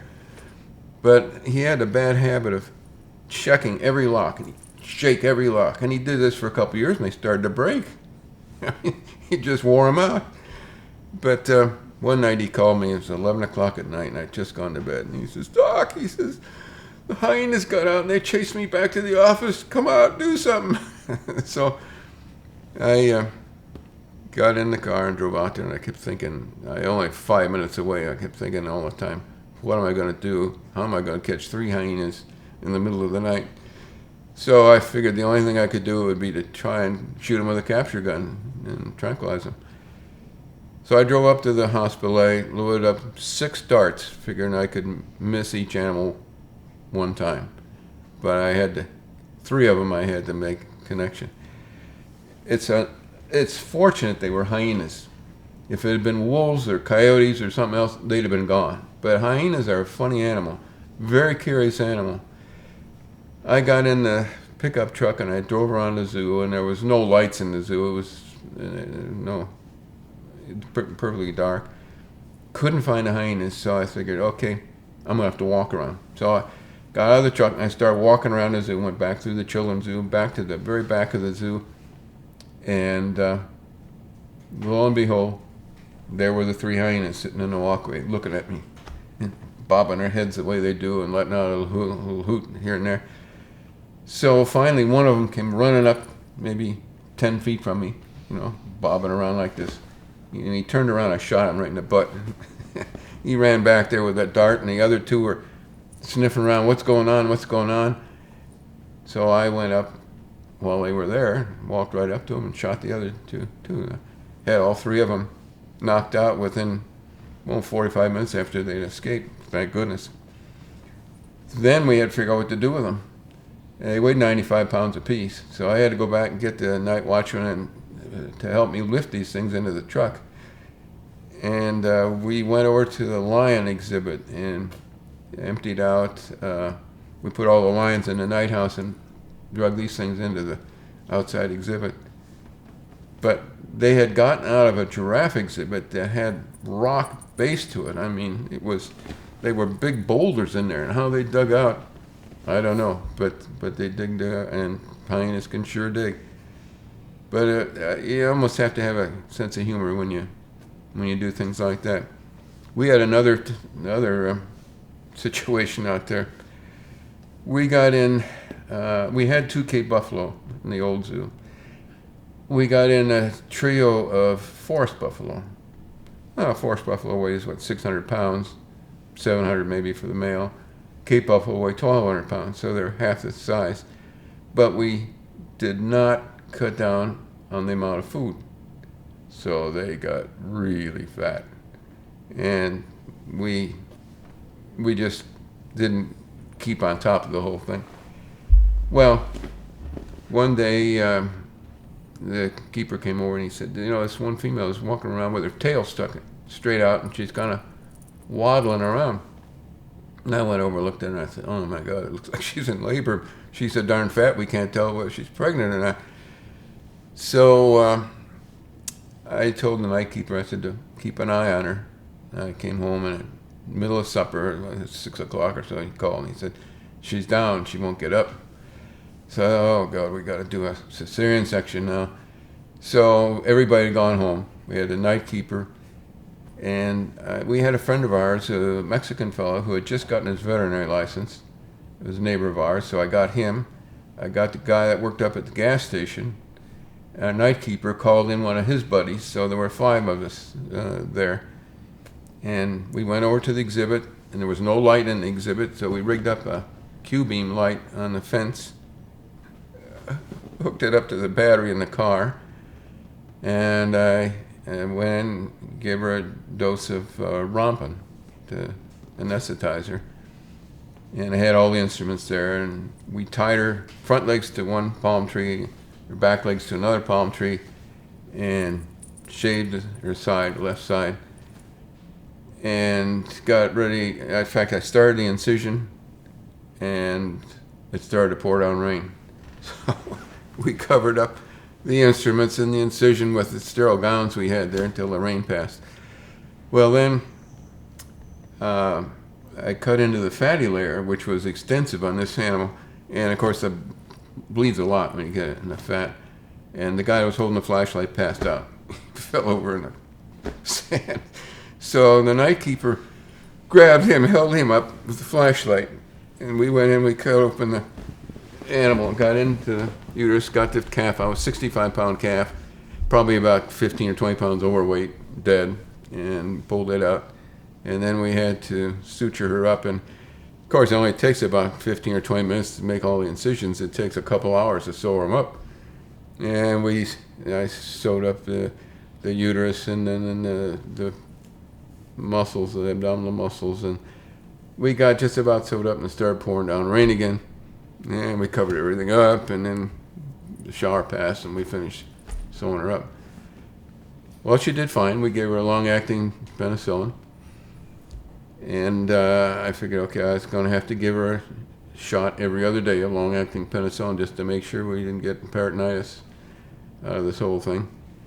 Well, the first shot wasn't so bad, She stood there and bang, I plunked her right in the butt. The second day, 2 days after that second shot, when she saw me coming, she ran and hid behind the trees, and there was rocks in the exhibit.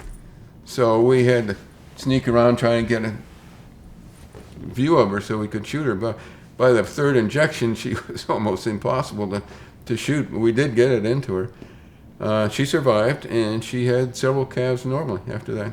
So it was a successful procedure.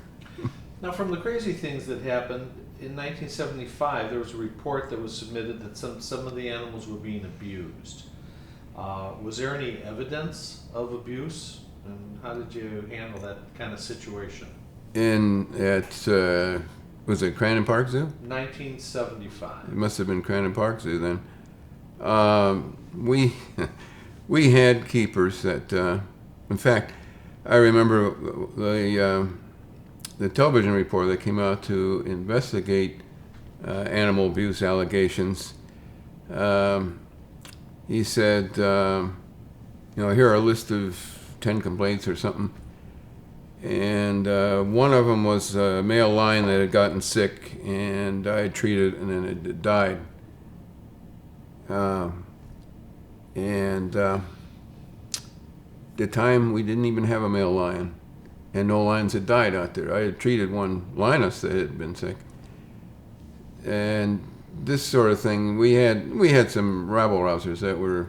That was one reason why I was hard to begin with, was because we had these people that, do-gooders that thought they were doing something good by complaining about the way animals were kept in cages, I guess. But we pretty well dispelled that, and nothing really came of that. Can you tell us, we're talking about stories, can you tell us about the deer story? Yeah, one thing about working with zoo animals is that, and wild animals in general, is that they're unpredictable.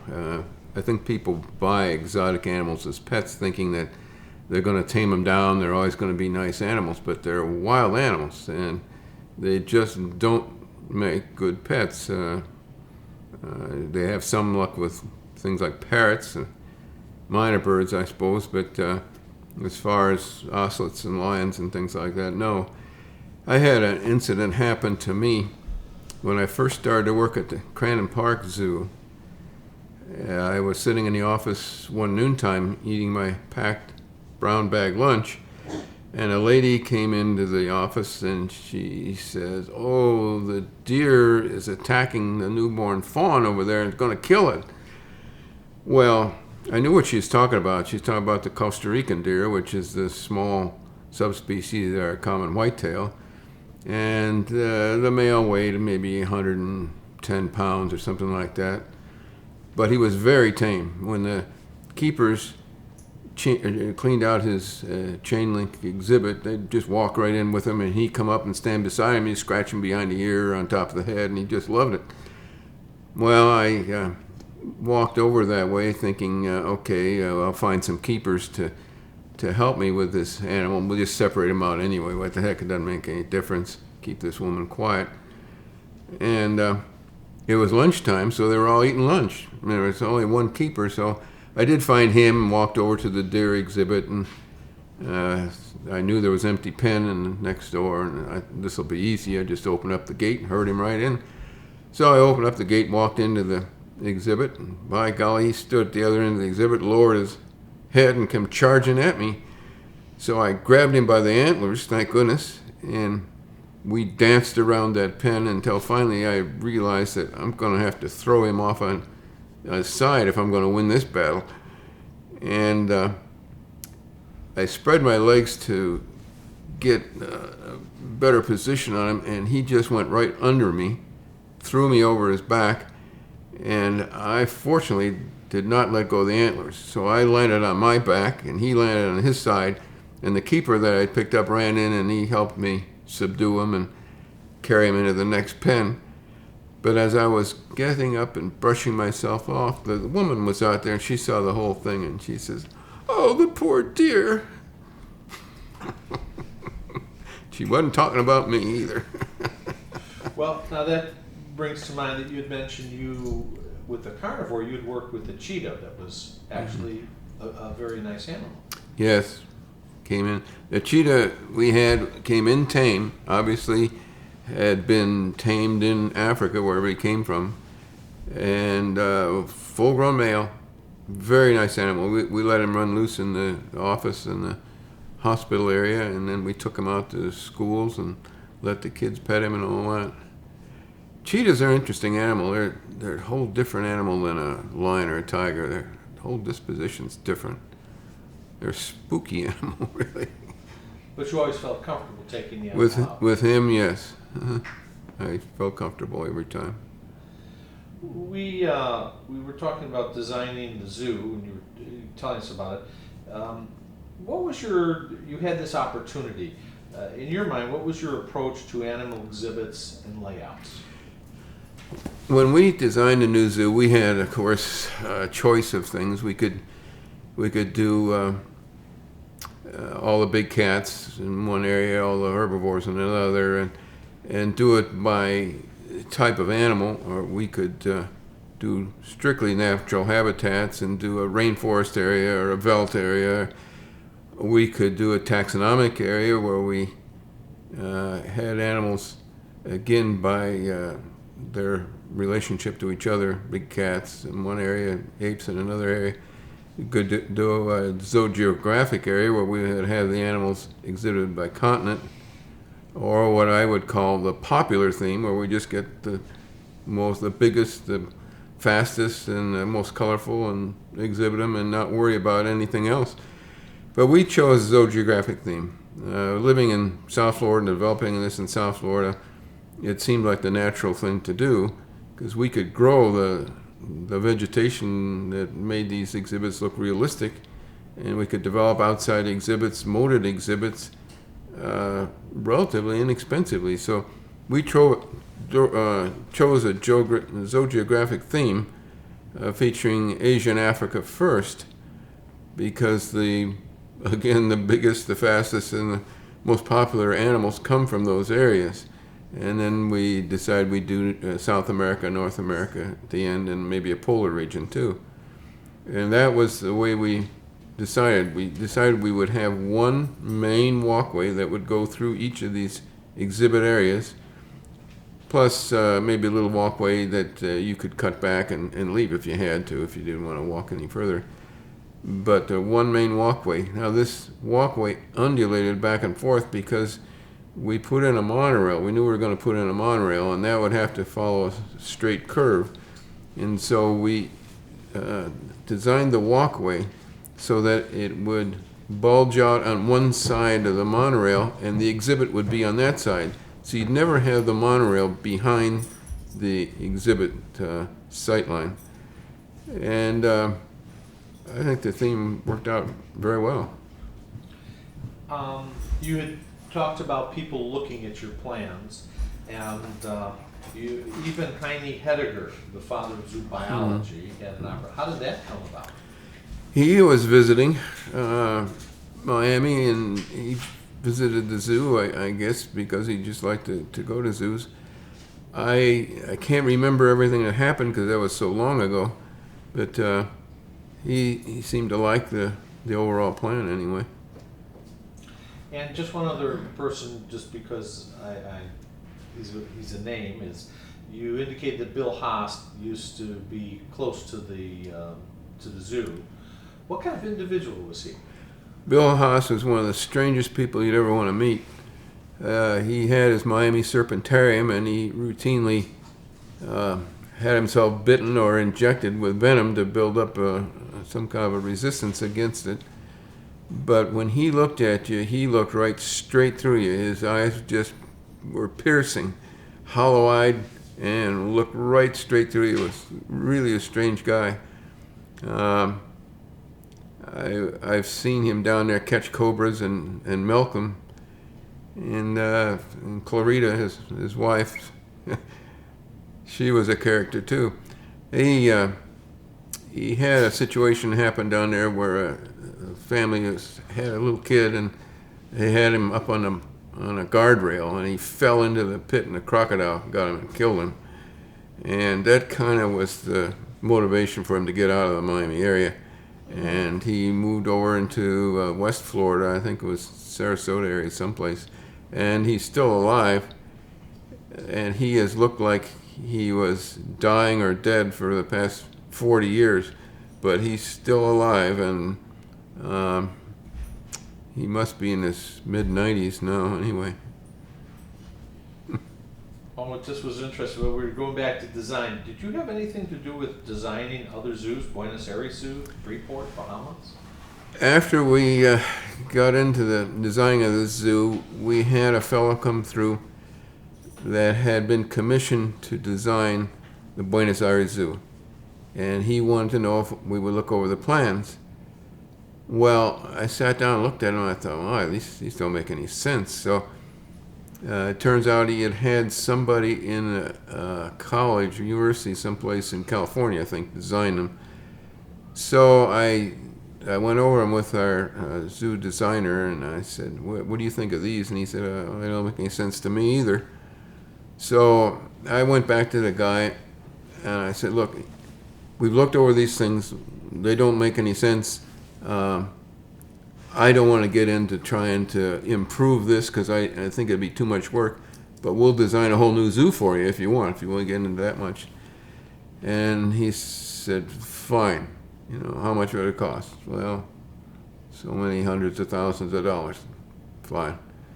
So we rented an office, and the zoo designer and I and one other designer he had working for him and a couple other people that were artists, we went to work and we designed a whole new zoo. And the first thing we did was we went through the customs of the people to find out what we might need to know about them. And of course, in Latin American countries, they usually have a central plaza where people meet and get together. And so we put one in the middle of this zoo, and made an area where people could sit down and visit and talk. And then we designed a zoogeographic zoo, and I thought were beautiful plans, but I guess it never got built. We got paid, so that was fine, but I'd like to have seen the zoo built. We got involved in planning another zoo in the Bahamas. I think it was in Freeport. A guy had a garden over there. It was not very big, a couple acres, and he had some birds in it. And so he hired us to design it and put some like a hummingbird exhibit and a few other things in it, and we got involved in that. But that's all the zoos that we got involved in designing. And you were director at the time? Let's see, yeah, I was director of the zoo at the time. Did you have to get permission from your bosses to do this, or? Whenever we did anything outside like that, we always had to get permission from our bosses to do it, and they said yes. And how did you get involved with Disney? With Disney? Well, I got involved with Disney because our designer then, after a few years, quit and went to work for Disney as a designer. And they were going to develop this new this new wildlife area, animal kingdom area. And Rick Barangi was working there, but they just wanted somebody to look it over and say, yeah, the plans are good and it'll work. And so this designer, Terry Strauser, suggested that I would be the one. So I met with Disney and with the powers to be there, and they said fine. And we agreed on a price. And I made trips there probably every 2 or 3 months for a couple years, looking at their exhibits and their holding area. They had a beautiful holding area up. It was north of Gainesville. It was quite a ways, actually, from Disney, about a 3-hour drive. And we had a good working relationship. But one day, now the guy I would work with, he retired. Actually, he was dying from some kind of disease. I can't remember what. Then they put another guy in charge, and we were talking about personnel. And I said, you know, you've had a lot of personnel go through here. I said, the people that work with animals are different than concession people. You just can't treat them the same way. They have a kind of an empathy towards animals, and they get involved with the animals, and you just can't put them into a routine and expect them to act like a concession attendant. And that was the end of my association with Disney. They didn't like that, I don't think. So they asked you to come back. No. Now, your association with the Metro Zoo, how long approximately does it take to build a brand new zoo? Oh boy, see, as far as how long it takes to build the zoo, we started building that zoo in the late 1970s. We opened it in 1980, fall of 1980. I would guess we had been working there at least 3 years, maybe 4 years. And what we did when we started building that zoo, we built the first few exhibits right away. And we opened that as a preview center because people were hearing about this zoo and there's nothing they could see. So we gave them a preview center to look at, and that seemed to satisfy them. And then we went on and opened the first area, which was the Asian exhibit area, and then the African area after that. But it took quite a while. But it didn't take us as long as it would have up in the cold climate, like up in Chicago. Because all we did was we dug the moats right out of the limestone rock. It was all limestone rock right to the surface. And if you dug down far enough, you get into the water table. You dig down about 8-10 feet and you're in water. So it was a beautiful natural moat system, and there was no need for concrete retaining walls or anything like that. And then the night house areas, or the holding pen areas, we disguised behind artificial rockwork. We made out of gunite, wire reinforcing gunite, and it worked beautifully. There's a few things that we did animal management wise. For instance, in all the hoofstock exhibits, we made an area that we could get up and shoot down on them with a capture gun, because hoofstock by and large don't look up. It's amazing. It's an amazing experience, for instance, to go into an exhibit with impala or gazelle and climb up into a tree about 5 feet high, and they'll walk right underneath you. They won't even see you. And it just worked beautifully for us because we could get on top of the rockwork or just climb up one of the trees out on the exhibit, and no problem. You could actually jump on the animal if you had enough courage, I guess, but it was easier to shoot him with a capture gun and a projectile syringe. Now, you had indicated that your role changed. Now, when you opened the zoo or had the preview center, you were director. Yes. As I recall, I think that's how it went, yeah.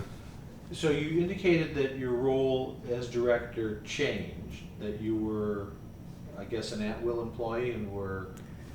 When I was after they brought in their new political appointee as a director, I was assigned to be the educational curator and worked with the Zoological Society and educational programs, but also I filled in for our veterinarian, which we went through several of them back then. Scott Citino was the one I worked with the most, and excellent veterinarian. And the one before him and after him were not quite as good. But if he was gone, then I would do the veterinary work. Were you being paid by in your new role, were you being, as an education person, were you paid by the Zoo Society, or were you being paid again by the city? I've been paid in my new position by the county. It was a county, and I didn't lose any pay. It was just a lateral transfer, I guess you'd say. But yeah, it was a different assignment. If I can ask the question, how did you handle this abrupt change in your position and authority, and how were you able to work with the new guy in this new position? You obviously accepted it. When I found out, when the Parks Department director told me about my new role, the first thing I did was I immediately called all members of my family to tell them what had happened, and all my friends, so that they wouldn't be surprised if they read something in the paper, because God knows what they'd put in the paper. And I told Bobby Ockel, I knew he needed help, and I told him I'd help him any way I could, and did.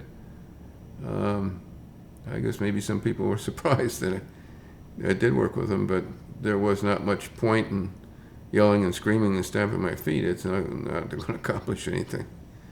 And I wanted to stay in Miami because I wanted to see this new zoo built and developed the way it should be, and I think by and large it has been developed that way. Was Bob surprised to be named director?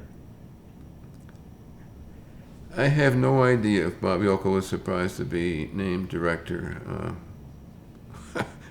I really don't know. But also, after I retired, he remained director for for a year or two after that. And then the Parks Department director retired.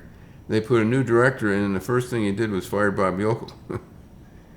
Put in another fellow who had some experience in the zoos. Actually, he was assistant director. And he was a zoo man.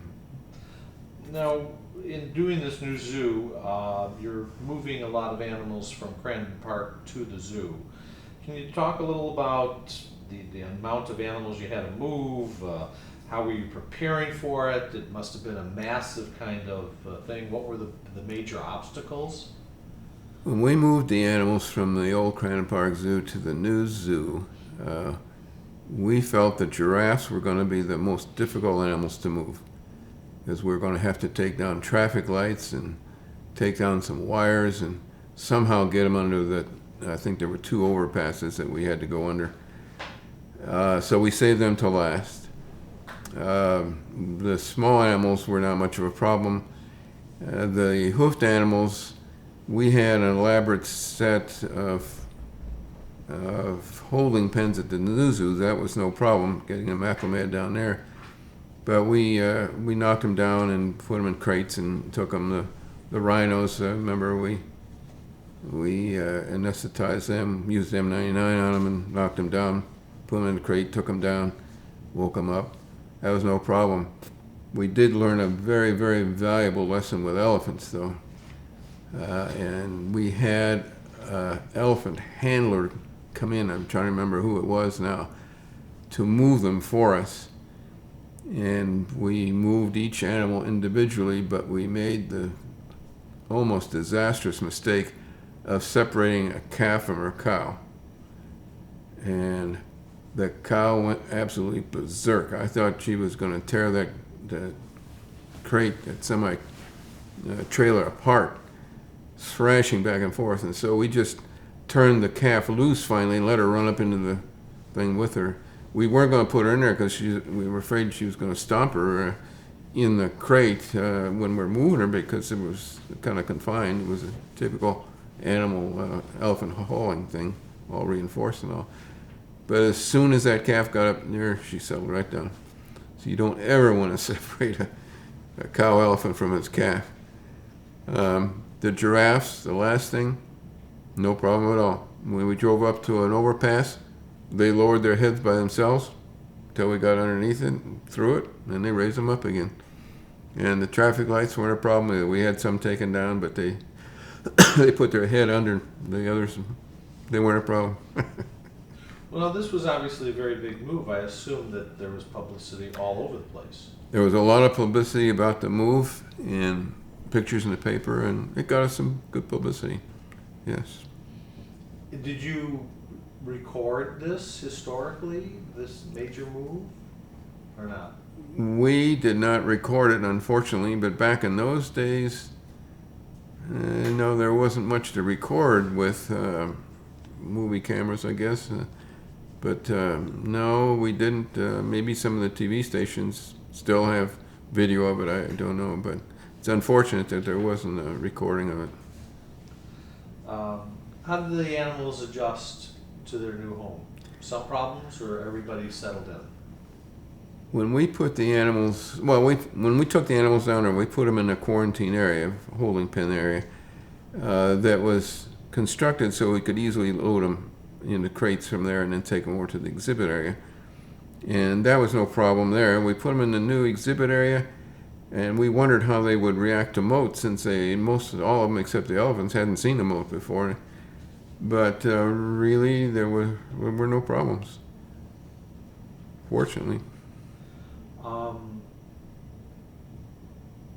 What advancements were you able to achieve, or processes? Was there anything new that you developed and that you could add to other zoos? And it must have been a very large move that not a lot of zoos had done. This was a large move that a lot of zoos hadn't done, but it was a slow, methodical sort of a thing. It was several months worth. It wasn't done overnight.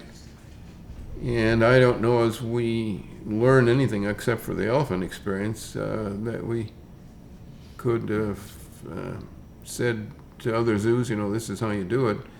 it just went all real smoothly, and I think any zoo person would have figured out how to do it. You had mentioned that in the holding areas, you had kind of designed them so you could load and unload a bit easier to move them to the new exhibits. During this time, was animal care and preventive medicine changing during this time that you were doing the move? And were you aware of these things and trying to incorporate them here? You were building a very brand new zoo. As a veterinarian, were you thinking about some of these things? Well, when we built the new zoo, of course, we were looking out for the welfare of the animals. And not only did we build a new animal hospital with tables that would hold even an elephant and recline or stand him up on the side, but we had huge x-ray equipment, lights and everything. It was set up to do surgery on any size animal, from an elephant on down to a marmoset. Beautiful facilities. And the exhibits themselves, we built them in such a way that we could catch animals easily. In the exhibits like lions, tigers, we built in squeeze cages. And we built in chutes in the night houses or the holding pens of the hoof stock. So we made it as easy and as safe as possible to handle the animals if we had to. We also trained the animals to react to certain things, to feed them in one area, and then if we had to, we could put a crate in that area and feed them in there and capture them, so that there wasn't a lot of grief and a lot of discomfort for the animal. So we tried to examine all those animals, or all those exhibits, build all those exhibits so that they would work well. We did build one quarantine area for gorillas and big cats, and we had a kind of a standard policy. When the engineer said that this exhibit will hold an elephant or the weight of an elephant, we always said double it. Make it twice as strong. We had a quarantine area that we built for big cats and gorillas, and we told the engineer we wanted to have lights in the area, but they had to be outside the holding area because we didn't want the animals getting to them. Well, they designed it with what they called vandal-proof fixtures, which were several feet outside the exhibit. However, we had two orangutans that we were holding there. Stan and Ollie were their names, by the way. They weighed about 90 pounds apiece. They weren't full-grown males yet. But one day we came in and we noticed that one of these vandal-proof fixtures had been broken. The light bulb was unscrewed, and the orangutan promptly ate the bulb, chewed it up and swallowed it. So we loaded him up with bread and all kinds of grains and bulk, and gave him oil for a while until he passed all the pieces of glass, and he seemed nothing worse for wear. But that vandal-proof fixture did not hold for orangutans, for sure. Now, you talked about that in the beginning, from the veterinarian standpoint, that you were sending mimeograph things about case reports and so forth, and trying to have this association. Ultimately, as time progressed, how did the Zoo Veterinary Association kind of form? You were obviously one of the first original members of it and involved. How did information start to evolve with vets sharing it? When we formed the Zoo Veterinary Association, we kept this process of distributing case reports among the members, but after a few years, we realized that we had to do a journal, develop a journal, and we developed this quarterly journal of case reports. I can't remember exactly how all that came about, because that was a while back. I was eventually president of that association.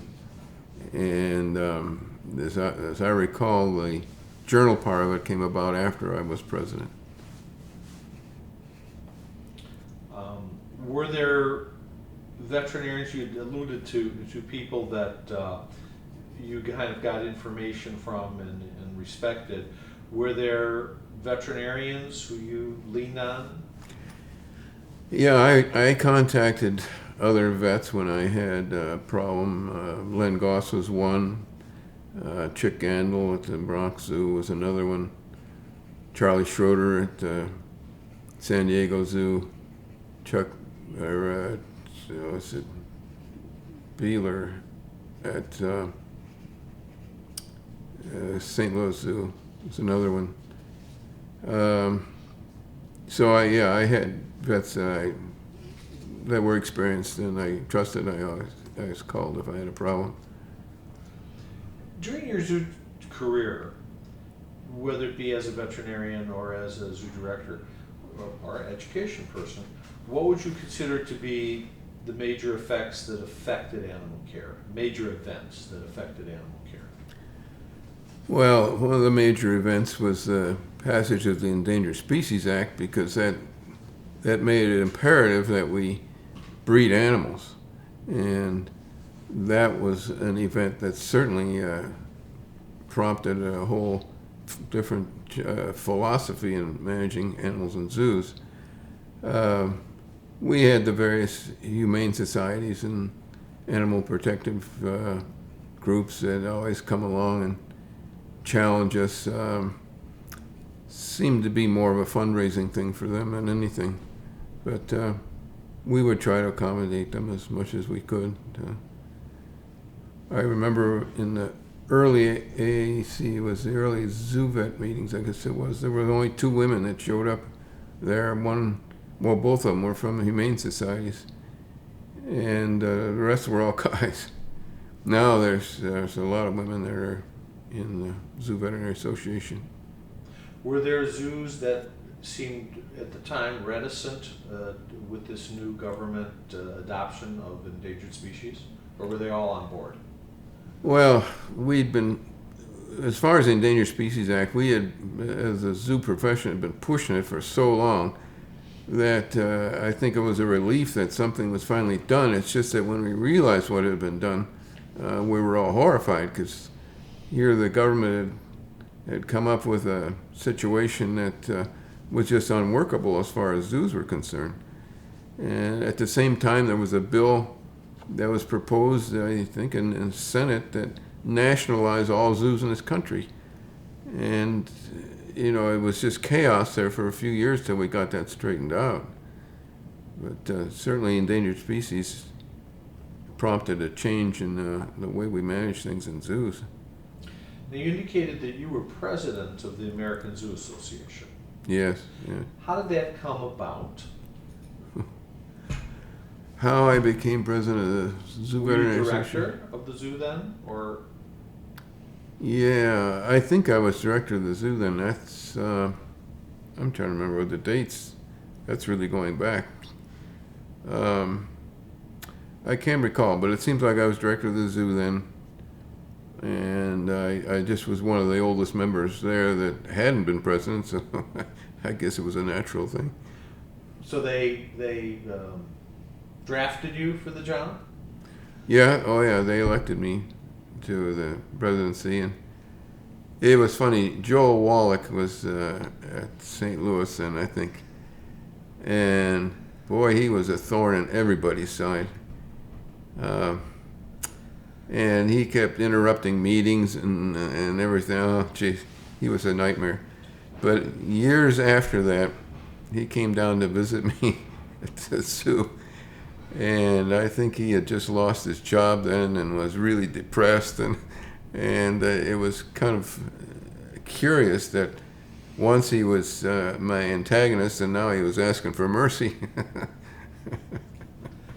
Now, as president of the Zoo Association, during your tenure as president, were there any major events that occurred that you as president had to deal with?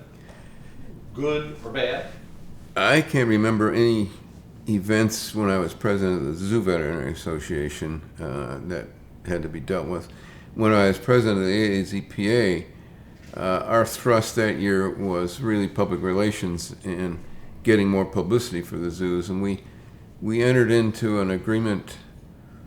Oh, we had Winnie the Pooh thing, and I forget who it was with, Sears or Penny's or somebody. And so we had different zoos promoting that, and they would give us, in return, they would give us a lot of publicity for doing it. So that was our main thrust, really, when I was president of the AAZPA, was public relations and publicity. Let's talk about some things that have other to do than your zoo work. You have an interesting hobby, for lack of a better word. You put animals back together. How did you get started, and why do you like it? Well, as far as skeletons go, I used to, when I lived in west side of Cleveland, walk the creeks in the springtime when the floods came along and drowned bunches of animals, and pick up the pieces of them and bring them back home, put them together. And then when I was in college, I did some work for one of the zoologists there, repairing skeletons. And then in zoo work, of course, I prepared some of them. I used to donate a lot of specimens to the Florida Museum. They used to come down once every couple months and pick things up from me. But it was interesting to me. When I was a kid, I built model airplanes, and so this is like building something with the parts already made. The problem was, of course, that we got the Endangered Species Act, Marine Mammal Act, and all the restrictions that go along with that. And it wasn't fun anymore because there was too much regulation on it. So I gave the collection away to University of Miami, University of Florida, and to Ed Maruska, and concentrate on sharks. Now, sharks, I started fishing for sharks in 1967, I believe it was. And I enjoyed it. When I was a kid in Ohio, I used to fish for carp with light spinning tackle, or not the spinning tackle, fly rod, short fly rod. And I'd catch 12, 15-pound carp on those things and fight them for a couple hours. And that was kind of sport to me. I didn't care about eating them. But when we moved down to Miami, of course, that opened up a whole new world down there. And I started fishing for fish to eat, grouper and snapper. But then I had the gallbladder surgery during Hurricane Betsy, and that's what got me out and walking the beaches and getting my strength back, and collecting seashells first, and then seeing a shark in the water and thinking, well, that's something I got to find out more about. So I started fishing for them, and I used a light spinning tackle, 12-pound test line on the little sharks and 20-pound on the big ones. And we fished all over the Bahamas and Sanibel Island, all over South Florida for them. But I did that for 9 years, and then I think it was Ralph Curtis actually suggested that since I was so interested in sharks, maybe I'd be interested in collecting fossil shark teeth up in the phosphate mines in Central Florida. So he put me in touch with two people that took me out and showed me how to collect fossil shark teeth. And then I was bitten by the bug, so I used to drive 4 hours up to Central Florida from Miami 1 weekend a month and spend the whole weekend collecting shark teeth. And I averaged 1,000 teeth a day, 25 of which were 2 to 3 inches long. They were bigger teeth.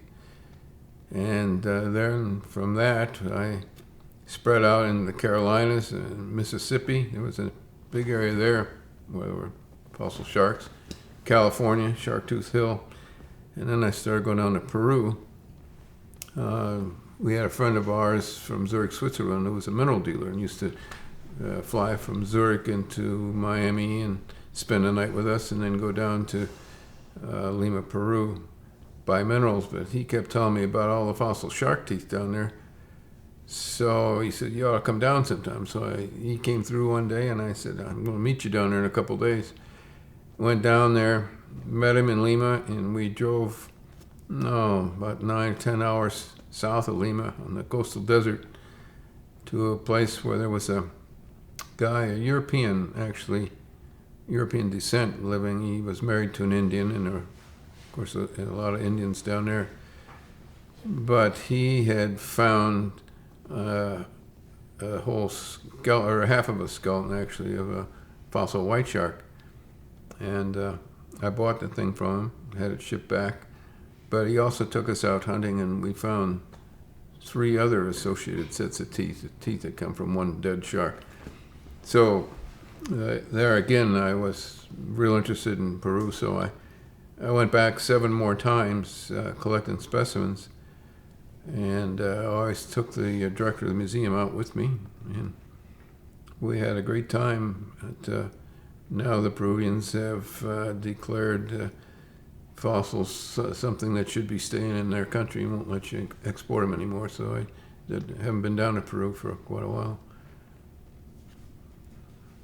Now, let me ask you one other question, though. We're going to get back to sharks in a minute. You had a fairly extensive skull collection. Mm-hmm. How large was it? Well, I had 1,000 species of birds. As I recall, a couple thousand, maybe 2,500 species of mammals, and reptiles, probably 700 or 800, something like that. There were quite a few. This is what you dispersed. Mm-hmm. And don't have any anymore. where did you keep all of these? We built a room on our house, and I displayed them best I could. Yeah. How did the family feel about this hobby? Well, as long as I didn't stink up the house, and it kept me home. That's better than me going out at night, let's say, and carousing about. But no, they tolerated it. Our son actually got interested in it, and he helped me prepare some skulls. And these came from literally around the world? I mean, From different zoos, yeah. They'd send me the heads packed in salt or frozen, one or the other. So people got to know that this was an interest and would contact you. Mm-hmm. Now, with your collection of prehistoric shark teeth and that interest, how do you acquire them? And is it the same thing? People now know who you are? Right. Yeah, I go out to Tucson every year to the big fossil mineral show out there. It's one of the biggest in the world. And there are collectors and dealers that come there from Chile, Peru, Russia, the United Kingdom, from all over China, from all over, and Morocco. I get a lot of things out of Morocco. And they know me, and they save special specimens for me, and I buy them from them. Would you say you have the largest collection? I'd say I have the largest, most comprehensive collection of fossil shark material in the United States, maybe in the world. For example, associated sets of teeth, or teeth that come from one shark that died 10 million, 50 million, 70 million years ago, are extremely rare because the shark skeleton is composed of cartilage, but it's a different kind of cartilage that is composed of little granules of hard mineral-like material held together by collagen, a connective tissue. So when the shark dies, the connective tissue rots and it just disintegrates. I'm sure there are many fishermen who have caught sharks, cut the jaws out, hung them out in a barn, and come back in a month and find a pile of what looks like sand under the lower, or what was left of the lower jaw with a pile of teeth on it. And those granules of sand are just granules from the cartilage in the shark jaw. So they have a different kind of structure, when they die, it disintegrates.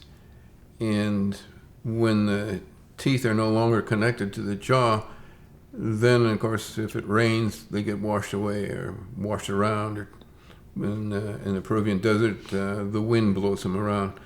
So to find a group of teeth all together in one spot from one shark is an extremely rare event. I went up to the American Museum of Natural History 15 years ago, I guess, and they didn't have any. You'd be lucky to find any in any zoos. Kansas probably has several out there because they do get associated sets of teeth. But in my collection now, I have 51 associated sets of teeth from different sharks from 70 million years old to probably about 3 or 4 million years old. So it's a very valuable collection. How has the collection helped the community that studies this? Well, it helps them because the more specimens you get of shark teeth, the better your ability to dissect or decide, let's say, what they are and who they're related to. Associate sets tell you a lot more because they tell you about the relationship of the teeth to each other in the jaw, and then you can see whether they're related to modern sharks or not. So shark teeth, I guess, help us better to understand who's related to who and who evolved from who, and maybe what's going to happen in the future. And have the shark teeth that you have they added to the scientific naming of different sharks? Yeah, they have. In fact, they actually named a species after me. I guess that's the crowning achievement for a paleontologist or somebody that's studying paleontology, to have something named after you. But yeah, they have, because, for example, the big tooth sharks, the megalodon shark, for years scientists said that it was related to white sharks, and white sharks were evolved from it, or it evolved from white sharks. Well, in 1987, a friend of mine found some associated teeth up in the phosphate mines in Central Florida, and he called me, and he eventually found 75 teeth, and then I went up there and helped him. We found 20 more, so we got 95 teeth to the same megalodon shark, and because of it, we were able to arrange them in order and see how they fit into the mouth. People ask me, well, how do you determine where the teeth go? Well, first of all, you separate the upper from the lower, because the lower teeth in sharks, most species of sharks, and certainly megalodons, are narrower. The teeth are thicker through, and there's more of an arch to the root. So when you have a whole group of teeth like that, it's fairly easy to separate them out. And then, of course, they gradiate down to the small teeth in the corner of the mouth. So it's not that difficult to arrange them. The interesting thing about that set of teeth, though, I kept relating it to white shark because that's what everybody had done up until then.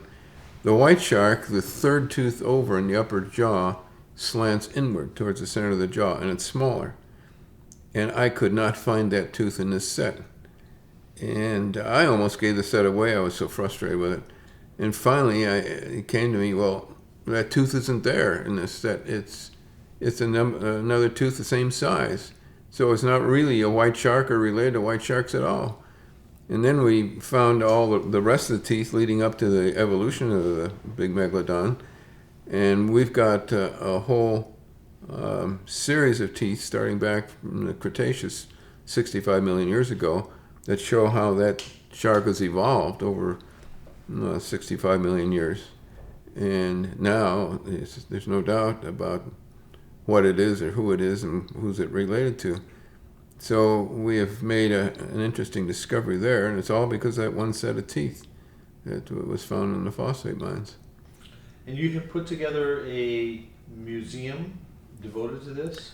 I have a museum, yeah. We had a smaller one in Miami, but we moved up to Gainesville 12 years ago, and we have one now. The exhibit hall is 32 feet long, and it's about 12 feet across. And then there's a second room that's slightly smaller. And I have the exhibits arranged so that they're educational, so that when we have groups of students come in, whether they be university students or grade school or high school students, they can learn something about shark teeth, how they're formed, how common they are, what species exist, deformities in shark teeth, which are fairly common, and the evolution of the big sharks. And so I try to make educational exhibits there for the kids. This is kind of a follow through for your work at the zoo where you felt education was important? Yeah, oh yeah. Of course, I started fishing for sharks and studying sharks long before I retired from the zoo. But yeah, it's a kind of an offshoot of that. I think it's interesting, yeah. What is the scientific name of the shark named after you? It's called Crandon Hubbell. It's a species of shark that existed between the present-day white shark and the Miocene makos. So it's the precursor of our modern-day white shark. Did the people who named it ask your permission? They said they wanted to do it, and I said, okay, if that thrills and delights you, that's fine. I don't care. And you continue this work today? Yes, very much so. And what are some of the new things you're doing with the museum and the project? Well, I've got a lot of projects that are partly done or that I have to look forward to. I've got enough to keep me busy for a long time. I've got associate sets that are still in rocks that I have to get out. I have a special pneumatic chisel that I use. And I've got a lot of work there to do. Plus, I've gotten probably about 500, 600,000 teeth from one site in Morocco that we're trying to sort out the species from. It's a 30-million-year-old site. There's a lot of things to do. And just as totally unrelated, does the museum have a website? No. I didn't want to get into that commercialized business. And we don't charge admission or anything like that. It's just a museum. When somebody wants to see it, if they call us, make an appointment, and I'd be glad to show it to anybody. I usually give them some shark teeth to take home too. 50-million-year-old, 60-million-year-old teeth, something like that. Skipping now from sharks to some of the animals that you have worked with, what would you say was the most significant change that you implemented as director in the care of animals when you were in charge? Huh. That's a good question. I don't know how to answer that one.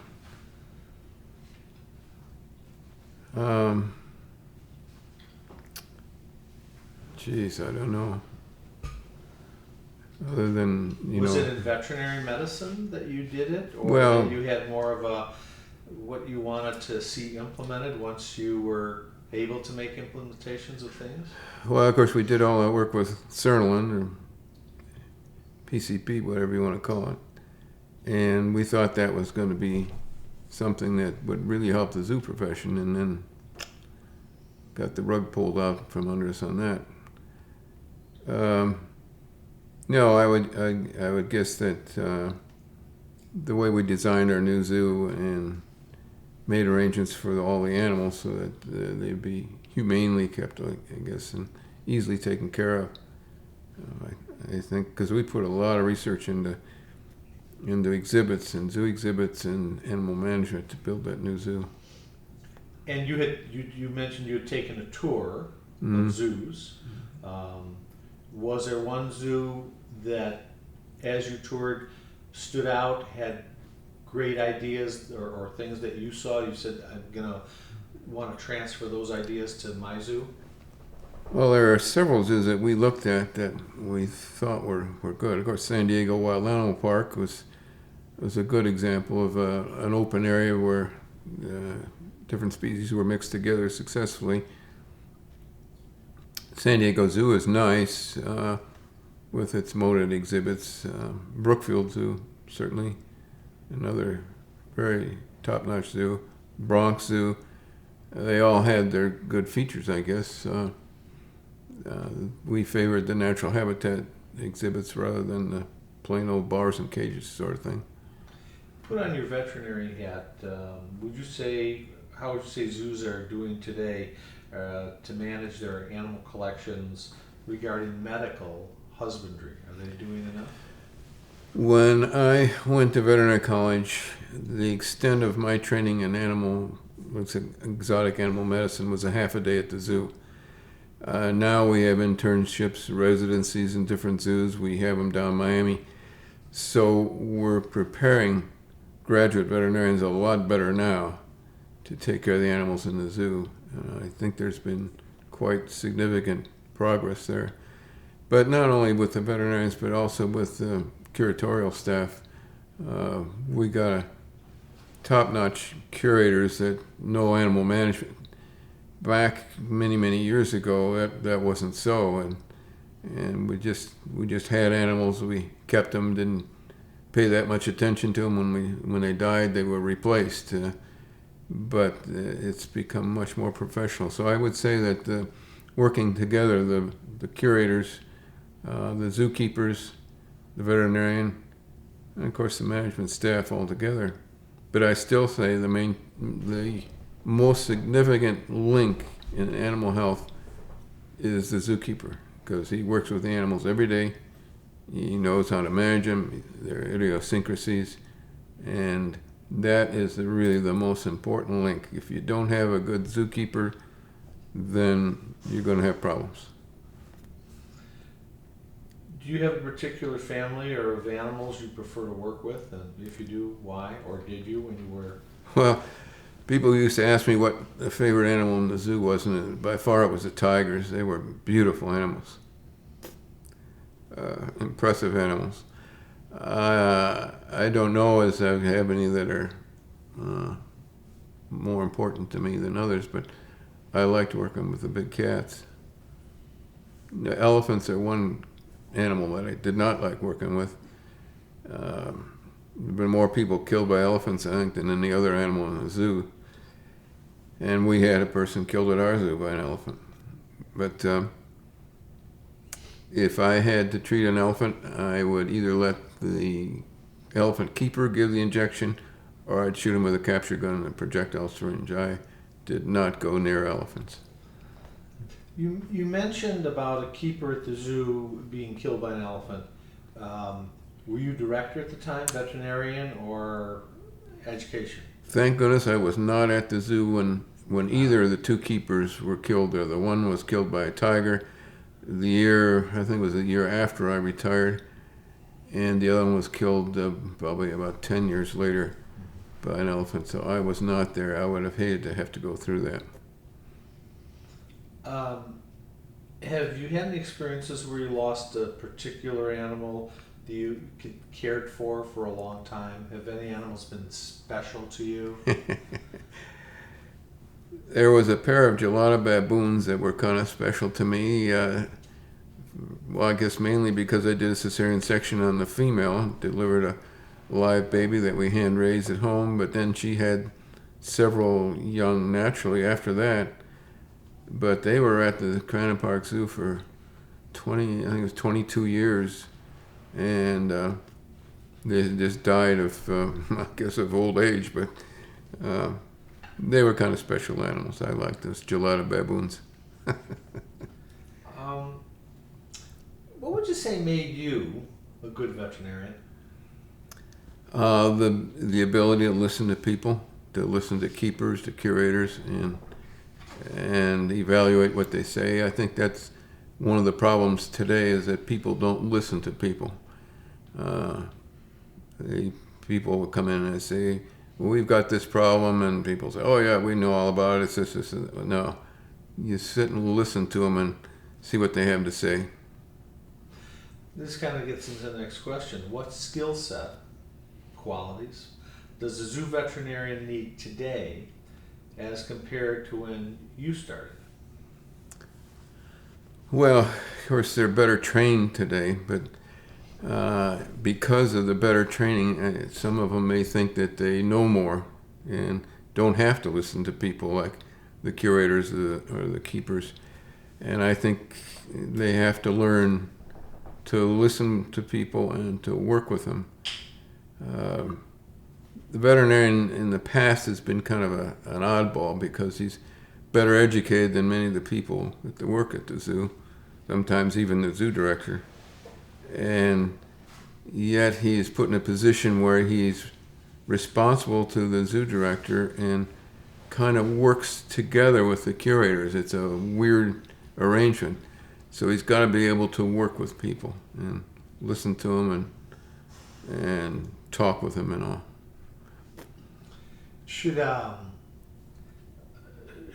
I'll phrase it in two different ways, but should a zoo veterinarian become a zoo director? And if so, why?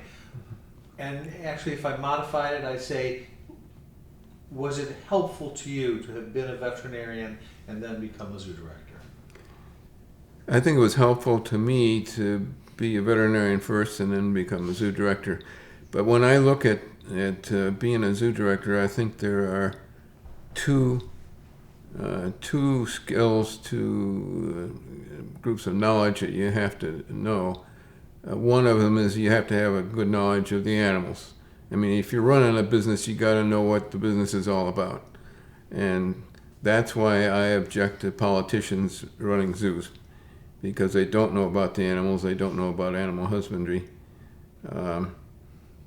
But the other character that a zoo director must have is he must have good management skills. He's got to be able to manage people. We had talked about education, and you said at one point conservation wasn't that big a deal because you could get an animal and they have to worry about replacing it. But now it's a little different. Conservation's a big topic. What should the veterinarian's role be in conservation? The veterinarian's role in conservation, well, of course, it's his responsibility to keep the animals healthy, to advise the curatorial staff on breeding, if it's a captive breeding situation, or on keeping animals from breeding, which has now become a big problem with zoos. So he's got to advise on maintaining the collection, whether it's a breeding collection or just an exhibit collection. He's got to be able to advise on that, besides treating the animals when they get sick or injured. What would you say is the largest professional problem facing U.S. zoos today, from where you sit? And is there any answers to some of those things as you see some of the issues? The largest issues facing zoos today. I retired 22 years ago, so I'm not altogether familiar with what problems are facing zoos today. But I've always felt that there's certainly a need to get people to the zoo one way or other without degrading the zoo.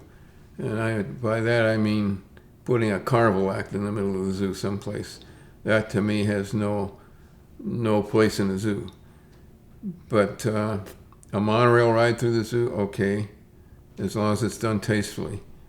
But I think you got to get people out there. You got to get people to be interested in animals, impressed by them, thrilled by them. Then you give them your conservation message. Why habitats have to be preserved, why individual species have to be preserved. But to do that, you first have to get them interested. And you have to do that by getting them out there. What would you say about, or how would you like to see the zoo in the future become? What aspects would you think that they should have? Well, let's see. The future zoo, I guess I would like to see the future zoo be much like some of the better zoos today with natural habitats. I think the maximum educational impact, which I like a zoogeographic arrangement because I think that tells you more about animal life than just putting them all the lions or tigers together and all those stock together. Because people learn then when they go to the African exhibit that tigers aren't found in Africa.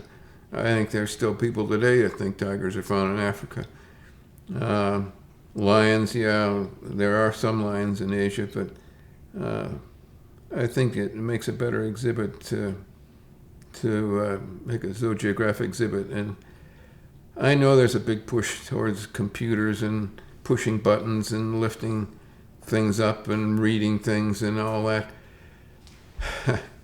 I don't know. I guess I'm too old school. I'd rather see the natural habitat exhibits, have a docent there to explain the exhibit and the animal, and have things at the zoo like sleepovers for high school kids and grade school kids and special tours, and take animals out to the schools and get them excited about wildlife. I guess computers are all right, but I don't know. I think you gain more by seeing the animal and listening to it and smelling it and seeing it move around. Have you had the opportunity to go back to the Miami Zoo? I've only been back there once since I left. In your career, you've seen unimaginable changes in veterinary medicine. Things have progressed. What, aside from we've talked about the tranquilizer drugs, were there other big changes that you've seen, either in diagnosis or treatment? And was there something that, aside from the tranquilizer drugs, that stood out to you as assisting the zoo veterinarian? Well, the thing in veterinary medicine I think that has changed is all the specialists. I mean, we didn't have specialists that dealt with one particular phase of medicine, and when I was in school it was either small animals or large animals, but it wasn't somebody that specialized in nutrition or, God, let's see what other specialties we have today. Heart problems, kidney problems, radiology, x-ray treatment for cancer, and chemotherapy and all that. We just didn't have that stuff when I was in school. So certainly it's gotten more specialized, and that has spilled over into the zoo too. When we built our new animal hospital at the zoo, we had installed all this fancy equipment, x-rays that we could x-ray elephants with, tables, examining tables that would lift an elephant or an eland antelope or something, and tilt it up on the side. And so we got lots of specialized equipment now that we didn't have back then. You indicated you wanted to be a zoo veterinarian. Would you have any advice if I had a couple of youngsters in front of you, any words of recommendation or advice for that next generation of zoo veterinarians? It would be that I would give any kids that are interested in becoming zoo veterinarians the same advice I would give to almost anybody going into almost any profession, and that is to get the experience. They say, well, how can you get experience as a zoo veterinarian? Well, you can work in a zoo. If you can't get a job there, or part-time or full-time, become a volunteer, become a docent, and just absorb as much as you can, get as much experience as you can in that field. It does two things. One thing is it gives you a better chance of getting into the field, but it also tells you whether you're really interested in it or not. I think a lot of people get into jobs because they think they're attractive, and once they get there, they're not as attractive anymore because they never had any experience working in that job. And I think it's important that they get the experience and then go after the job. We talked about various zoos, and the Bronx Zoo or Brookfield Zoo are considered large, major zoological institutions. When you were at Crandon Park or even Metro as it started in the beginning, would you consider that a large major zoo, or would you consider it more of a smaller or middle-sized zoo? Crandon Park was a small zoo, only 22 acres. The animal collection grew because we had a lot of reptiles, a lot of small mammals, and a tremendous bird collection. So collection-wise, it was probably a medium-sized zoo, but size-wise, it was small. Metro Zoo, started out small, but we have 700 acres there to develop, and we've got probably at least half of it, maybe 2/3 of it developed now, with a significant collection of mammals and birds, not too many reptiles as yet, but I would say that the Metro Zoo is probably one of the major zoos now in the country. Can small and medium-sized zoos make a difference in conservation? Oh, certainly, and certainly the Lincoln Park Zoo is a good example of that, located in the city, and it's the only opportunity for many city folks to see animals. Many of them can't get out to where the major zoos are located, and the Lincoln Park Zoo is a fantastic zoo, beautifully done, well run.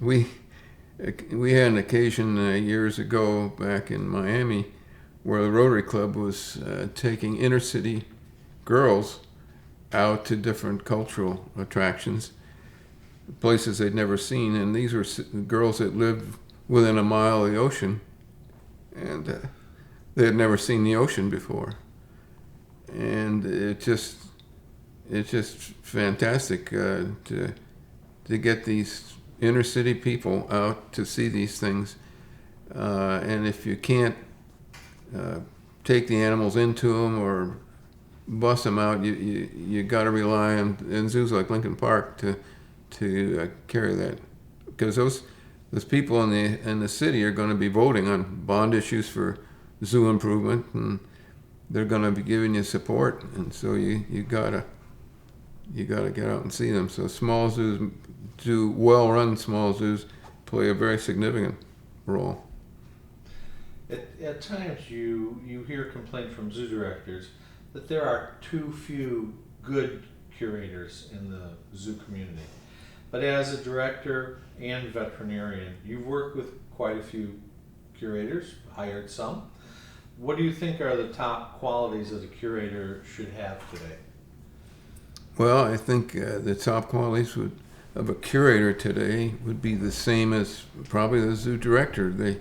They certainly have to have a good knowledge of, if they're mammal curators, the mammals, and birds, but they really should have a good working relationship, knowledge with curators in other fields too.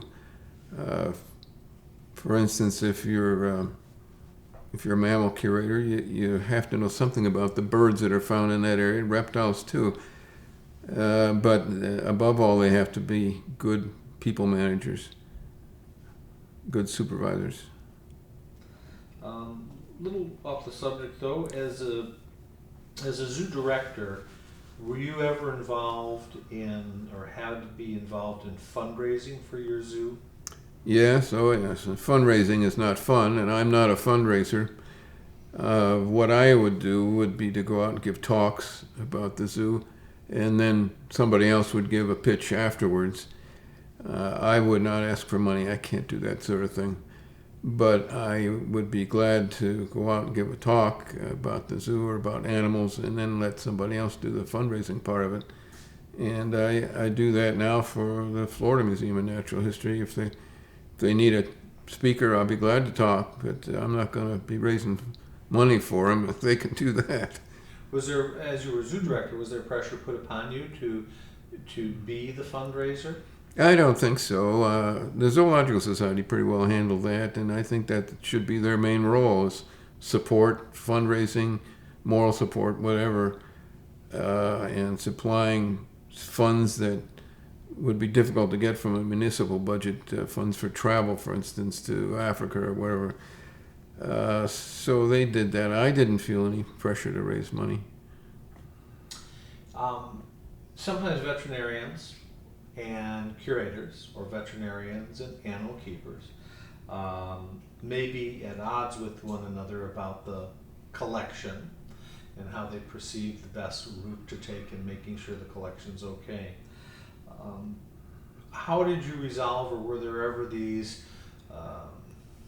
disputes between various groups, or did you have them as a veterinarian? Oh, we always had the dissidents, the critics that thought they knew how to do things better. We had one situation where a newspaper came out and they had a list, I think it was 10 complaints from keepers, and one was about a lion that I had treated that supposedly died. Well, I looked back through the records, and it was a male lion, and we had never had a male lion in that zoo to begin with, and we didn't have any lions die in the past 15, 20 years. So you're always going to have people make up stuff like that, and you're always going to have people that believe it too. You just have to sit these people down and explain to them that what they're doing is bad, and if they're unhappy to leave, I don't know what else you can do with them. As a veterinarian, you worked with various curators, Yes. and did you have a way around the obstacle if they disagreed with what you were doing, or try and get common ground? Well, when I worked with curators, I always tried to reach a common ground with them. I mean, if you have a really serious, life-threatening situation, then you go to the zoo director and say, you resolve this, listen to what we have to say, and it's your problem. It's to resolve it because you're director of the zoo, and then live with the decision. Did you have that come to you as zoo director, between veterinarians and curators or staff, where they did come to you? I never really did. We had one veterinarian that gave us some problems, but I think everybody realized it, and he quit. He didn't last long. The best vet that we had was Scott Citino. He was top notch, and he still is today. He's good. Were there any issues that concerned you during your career? Any major issues that concerned you during your career? Do you think they are things that still pop up today, or were there anything that... Major issues that confronted me? Or that No. you saw when you were president of the Zoo Association? Oh, I guess not having enough hours in the day to do everything.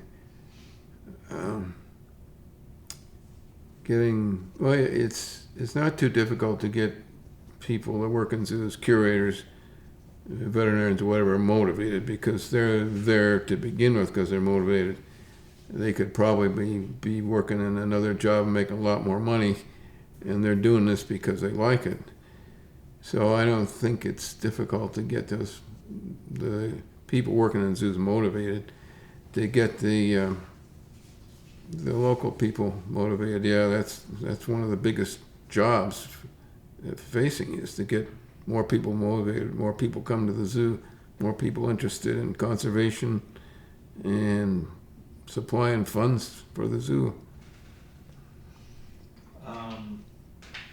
What role do you think zoos in the future will play? Will you think it'll be heavier on education? Will it be now more research? Will it be more is conservation going to be the future? What do you feel will be a role? The role of futures in the future zoos, I think really education is the big thing. Conservation can be broken down into two things. One, captive propagation, and the other would be conservation education. As far as captive propagation and reintroducing species into the wild, that's certainly limited. All the zoos in this country, we just don't have enough space to get into a huge program of captive breeding. We do the best we can through SSPs and things like that, but it would be difficult. Now, we have saved some animals, sure, through captive breeding. The American bison, the Bronx Zoo sent a group out to Oklahoma in 1907 to stock the Wichita Wildlife Refuge, and they sent some later into South Dakota.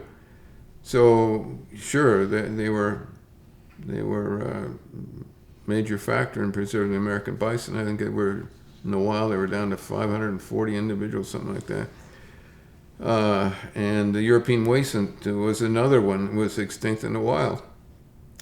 And they took captive bred animals and released them back into Eastern Europe. I don't know if they're still in existence or not, but Nene goose in Hawaii is another one. Ballymine is another one.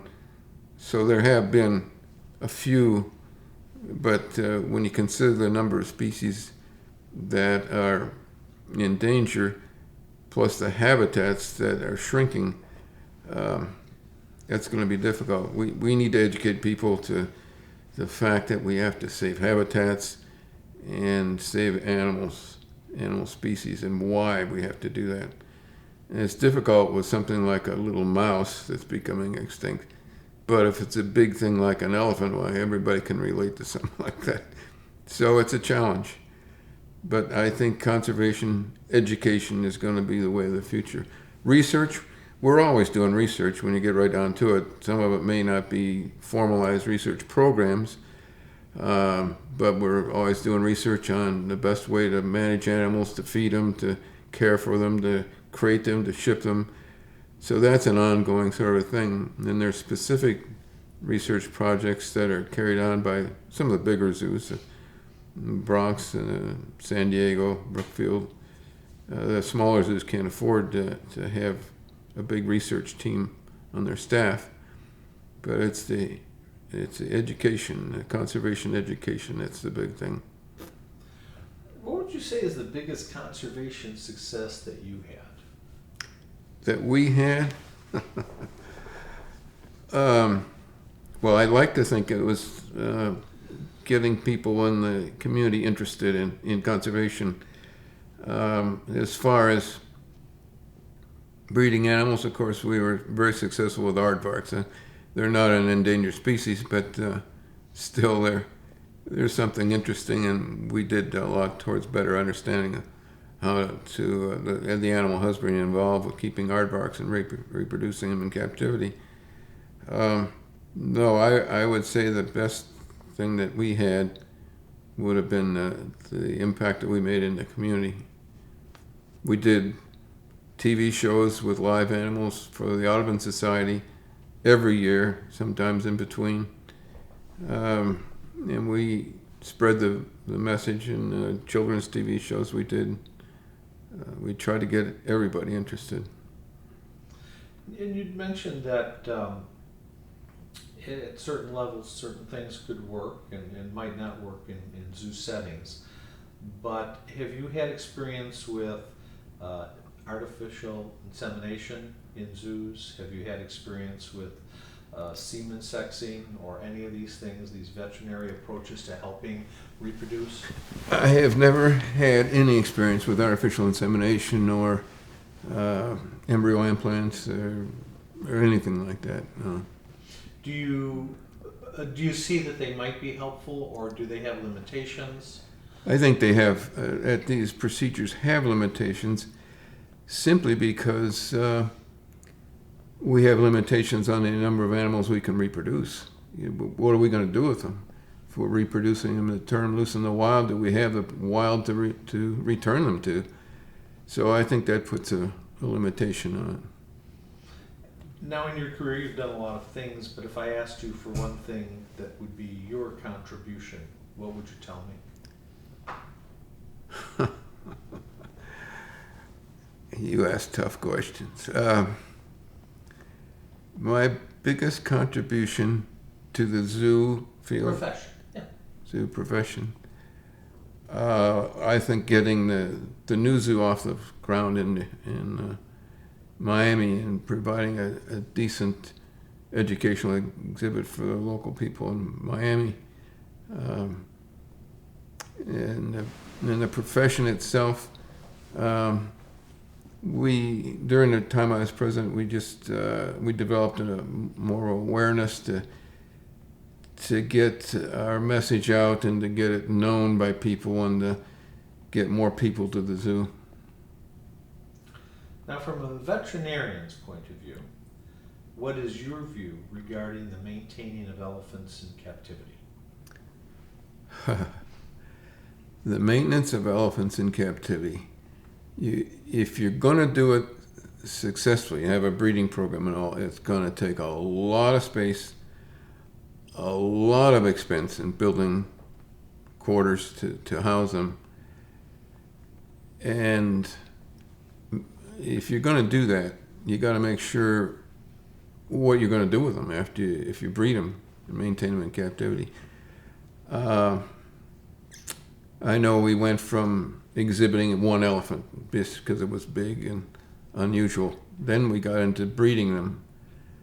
But now maybe we're back the other way again, taking one animal and exhibiting it just to get people interested in it. Because our main problem now is having the habitats to turn them back loose in. So what good does a captive breeding program do if we don't have any place to put them? Now, with your work that you've been doing with the sharks, has your work had any impact on the conservation of sharks? Oh boy, I am constantly, let's say, skeptical of research projects, and I guess I'm the critic when it comes to research projects. People come along and they say, well, sharks are endangered. Well, prove it. How are you going to prove it? Sharks, when they die, sink to the bottom of the ocean. You don't find them. You can go along and see how many sharks are being caught, but then they're restricting the number of sharks that are being caught commercially, so how do you know? Years ago, it's going back in the late 1990s. We're going back 15 years ago, 18 years ago. There was this big pressure to declare some sharks as being off limits for commercial fishermen. And so the feds, they did the same thing they did with the Endangered Species Act. They developed a list of 5 species of sharks that couldn't be caught on the eastern United States. They were whale sharks, basking sharks, 2 species of sand tigers, and what was the other one? Anyway, none of them were commercial species. White shark was the other one.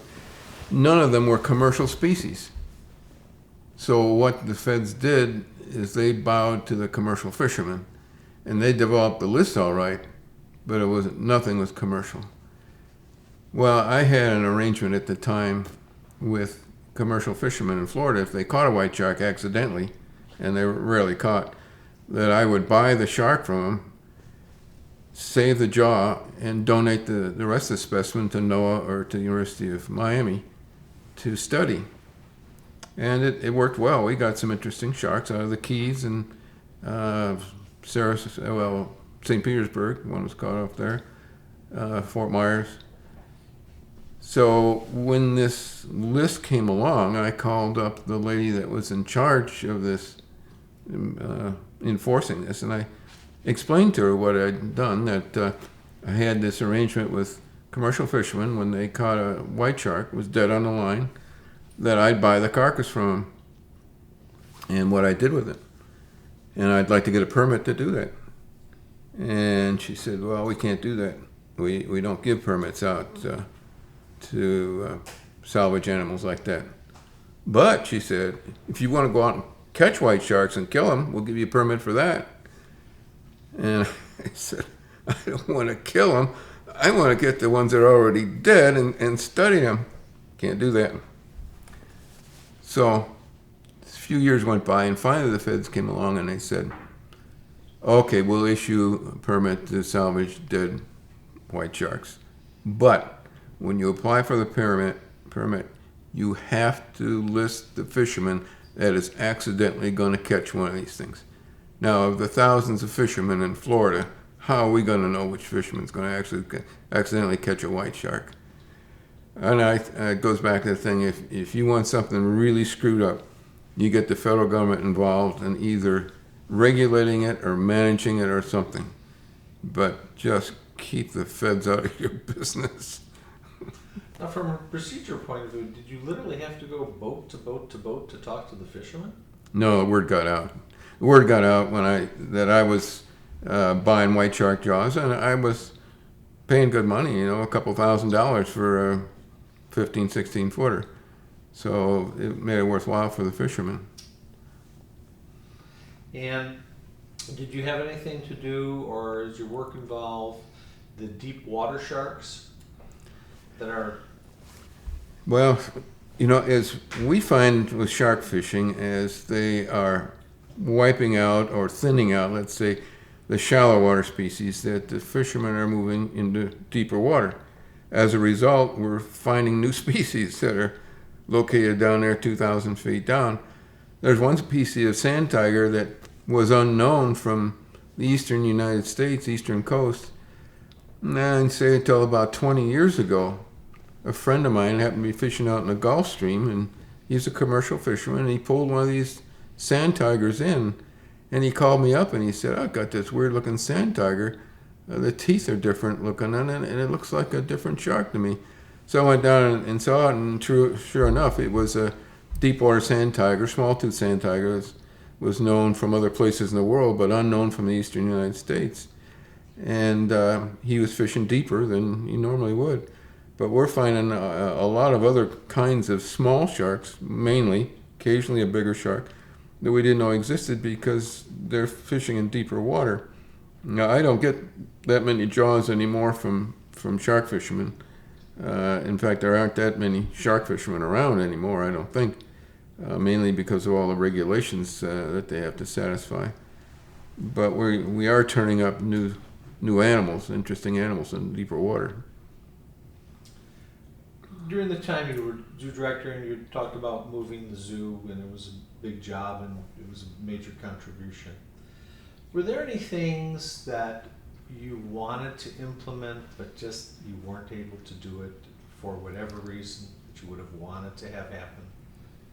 There were things that I would like to implement, but they were small, let's say individual things. I'd like to have gotten a more professional staff, better trained staff, which would have been nice and certainly would have added to the value of the zoo. But in the big picture, the best thing was to get the new zoo, and that we did succeed in doing. Are you still involved in animal medicine today? I haven't been involved in animal medicine in 22 years. And based on your time at the zoo and your experience, do you feel that we still need zoos today?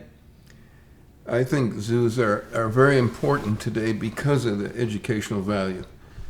The zoo operation may again evolve into more postage stamp collection of animals just simply because we don't know what we're going to do with all the animals we breed. But certainly they're important. They're the one place where people can see live animals. I mean, you can watch television and you can look at pictures, pretty pictures and all that, and it's nice, but it's not like seeing the actual animal. And I think that's the main thing that zoos bring to this civilization, let's say. You've devoted a lot of your career to being a veterinarian in zoos and being a zoo director and working with educational aspects of zoos. In this profession, after all those years that you've devoted to it, what do you really know, what can you tell me about this profession that you've been involved with? About the zoo profession? Yeah. I've been impressed with the dedication of the people in it. I think we have some really top-notch people working in zoos. And again, they're working there because they like the work. They want the work. They like working with animals. Or maybe they're educators that like educating people about animals. I think that's the most impressive thing that I've seen about zoos. And I hope this continues.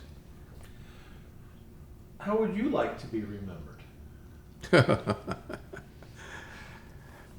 How would I like to be remembered? In the zoo profession? Well, let me go do things in the zoo profession, yes. What about in the industry of what you're working now with sharks? With sharks, I just like to be known for the fact that, yes, I've accumulated the best collection of fossil shark material that people can use as reference and come to and look at anytime they want, legitimate people, to come and study. In fact, we have a scientist coming in a couple of weeks and spend a couple of days at our place measuring teeth and all. And maybe getting a better understanding of the fossil material, fossil sharks, and that way a better understanding of what's going on today and maybe predicting what's going to happen in the future. And in the zoo profession? In the zoo profession, I guess I would like to be known for the new zoo, the Metro Zoo, which I had a major hand in designing and implementing. So, yeah, that would be my main thing.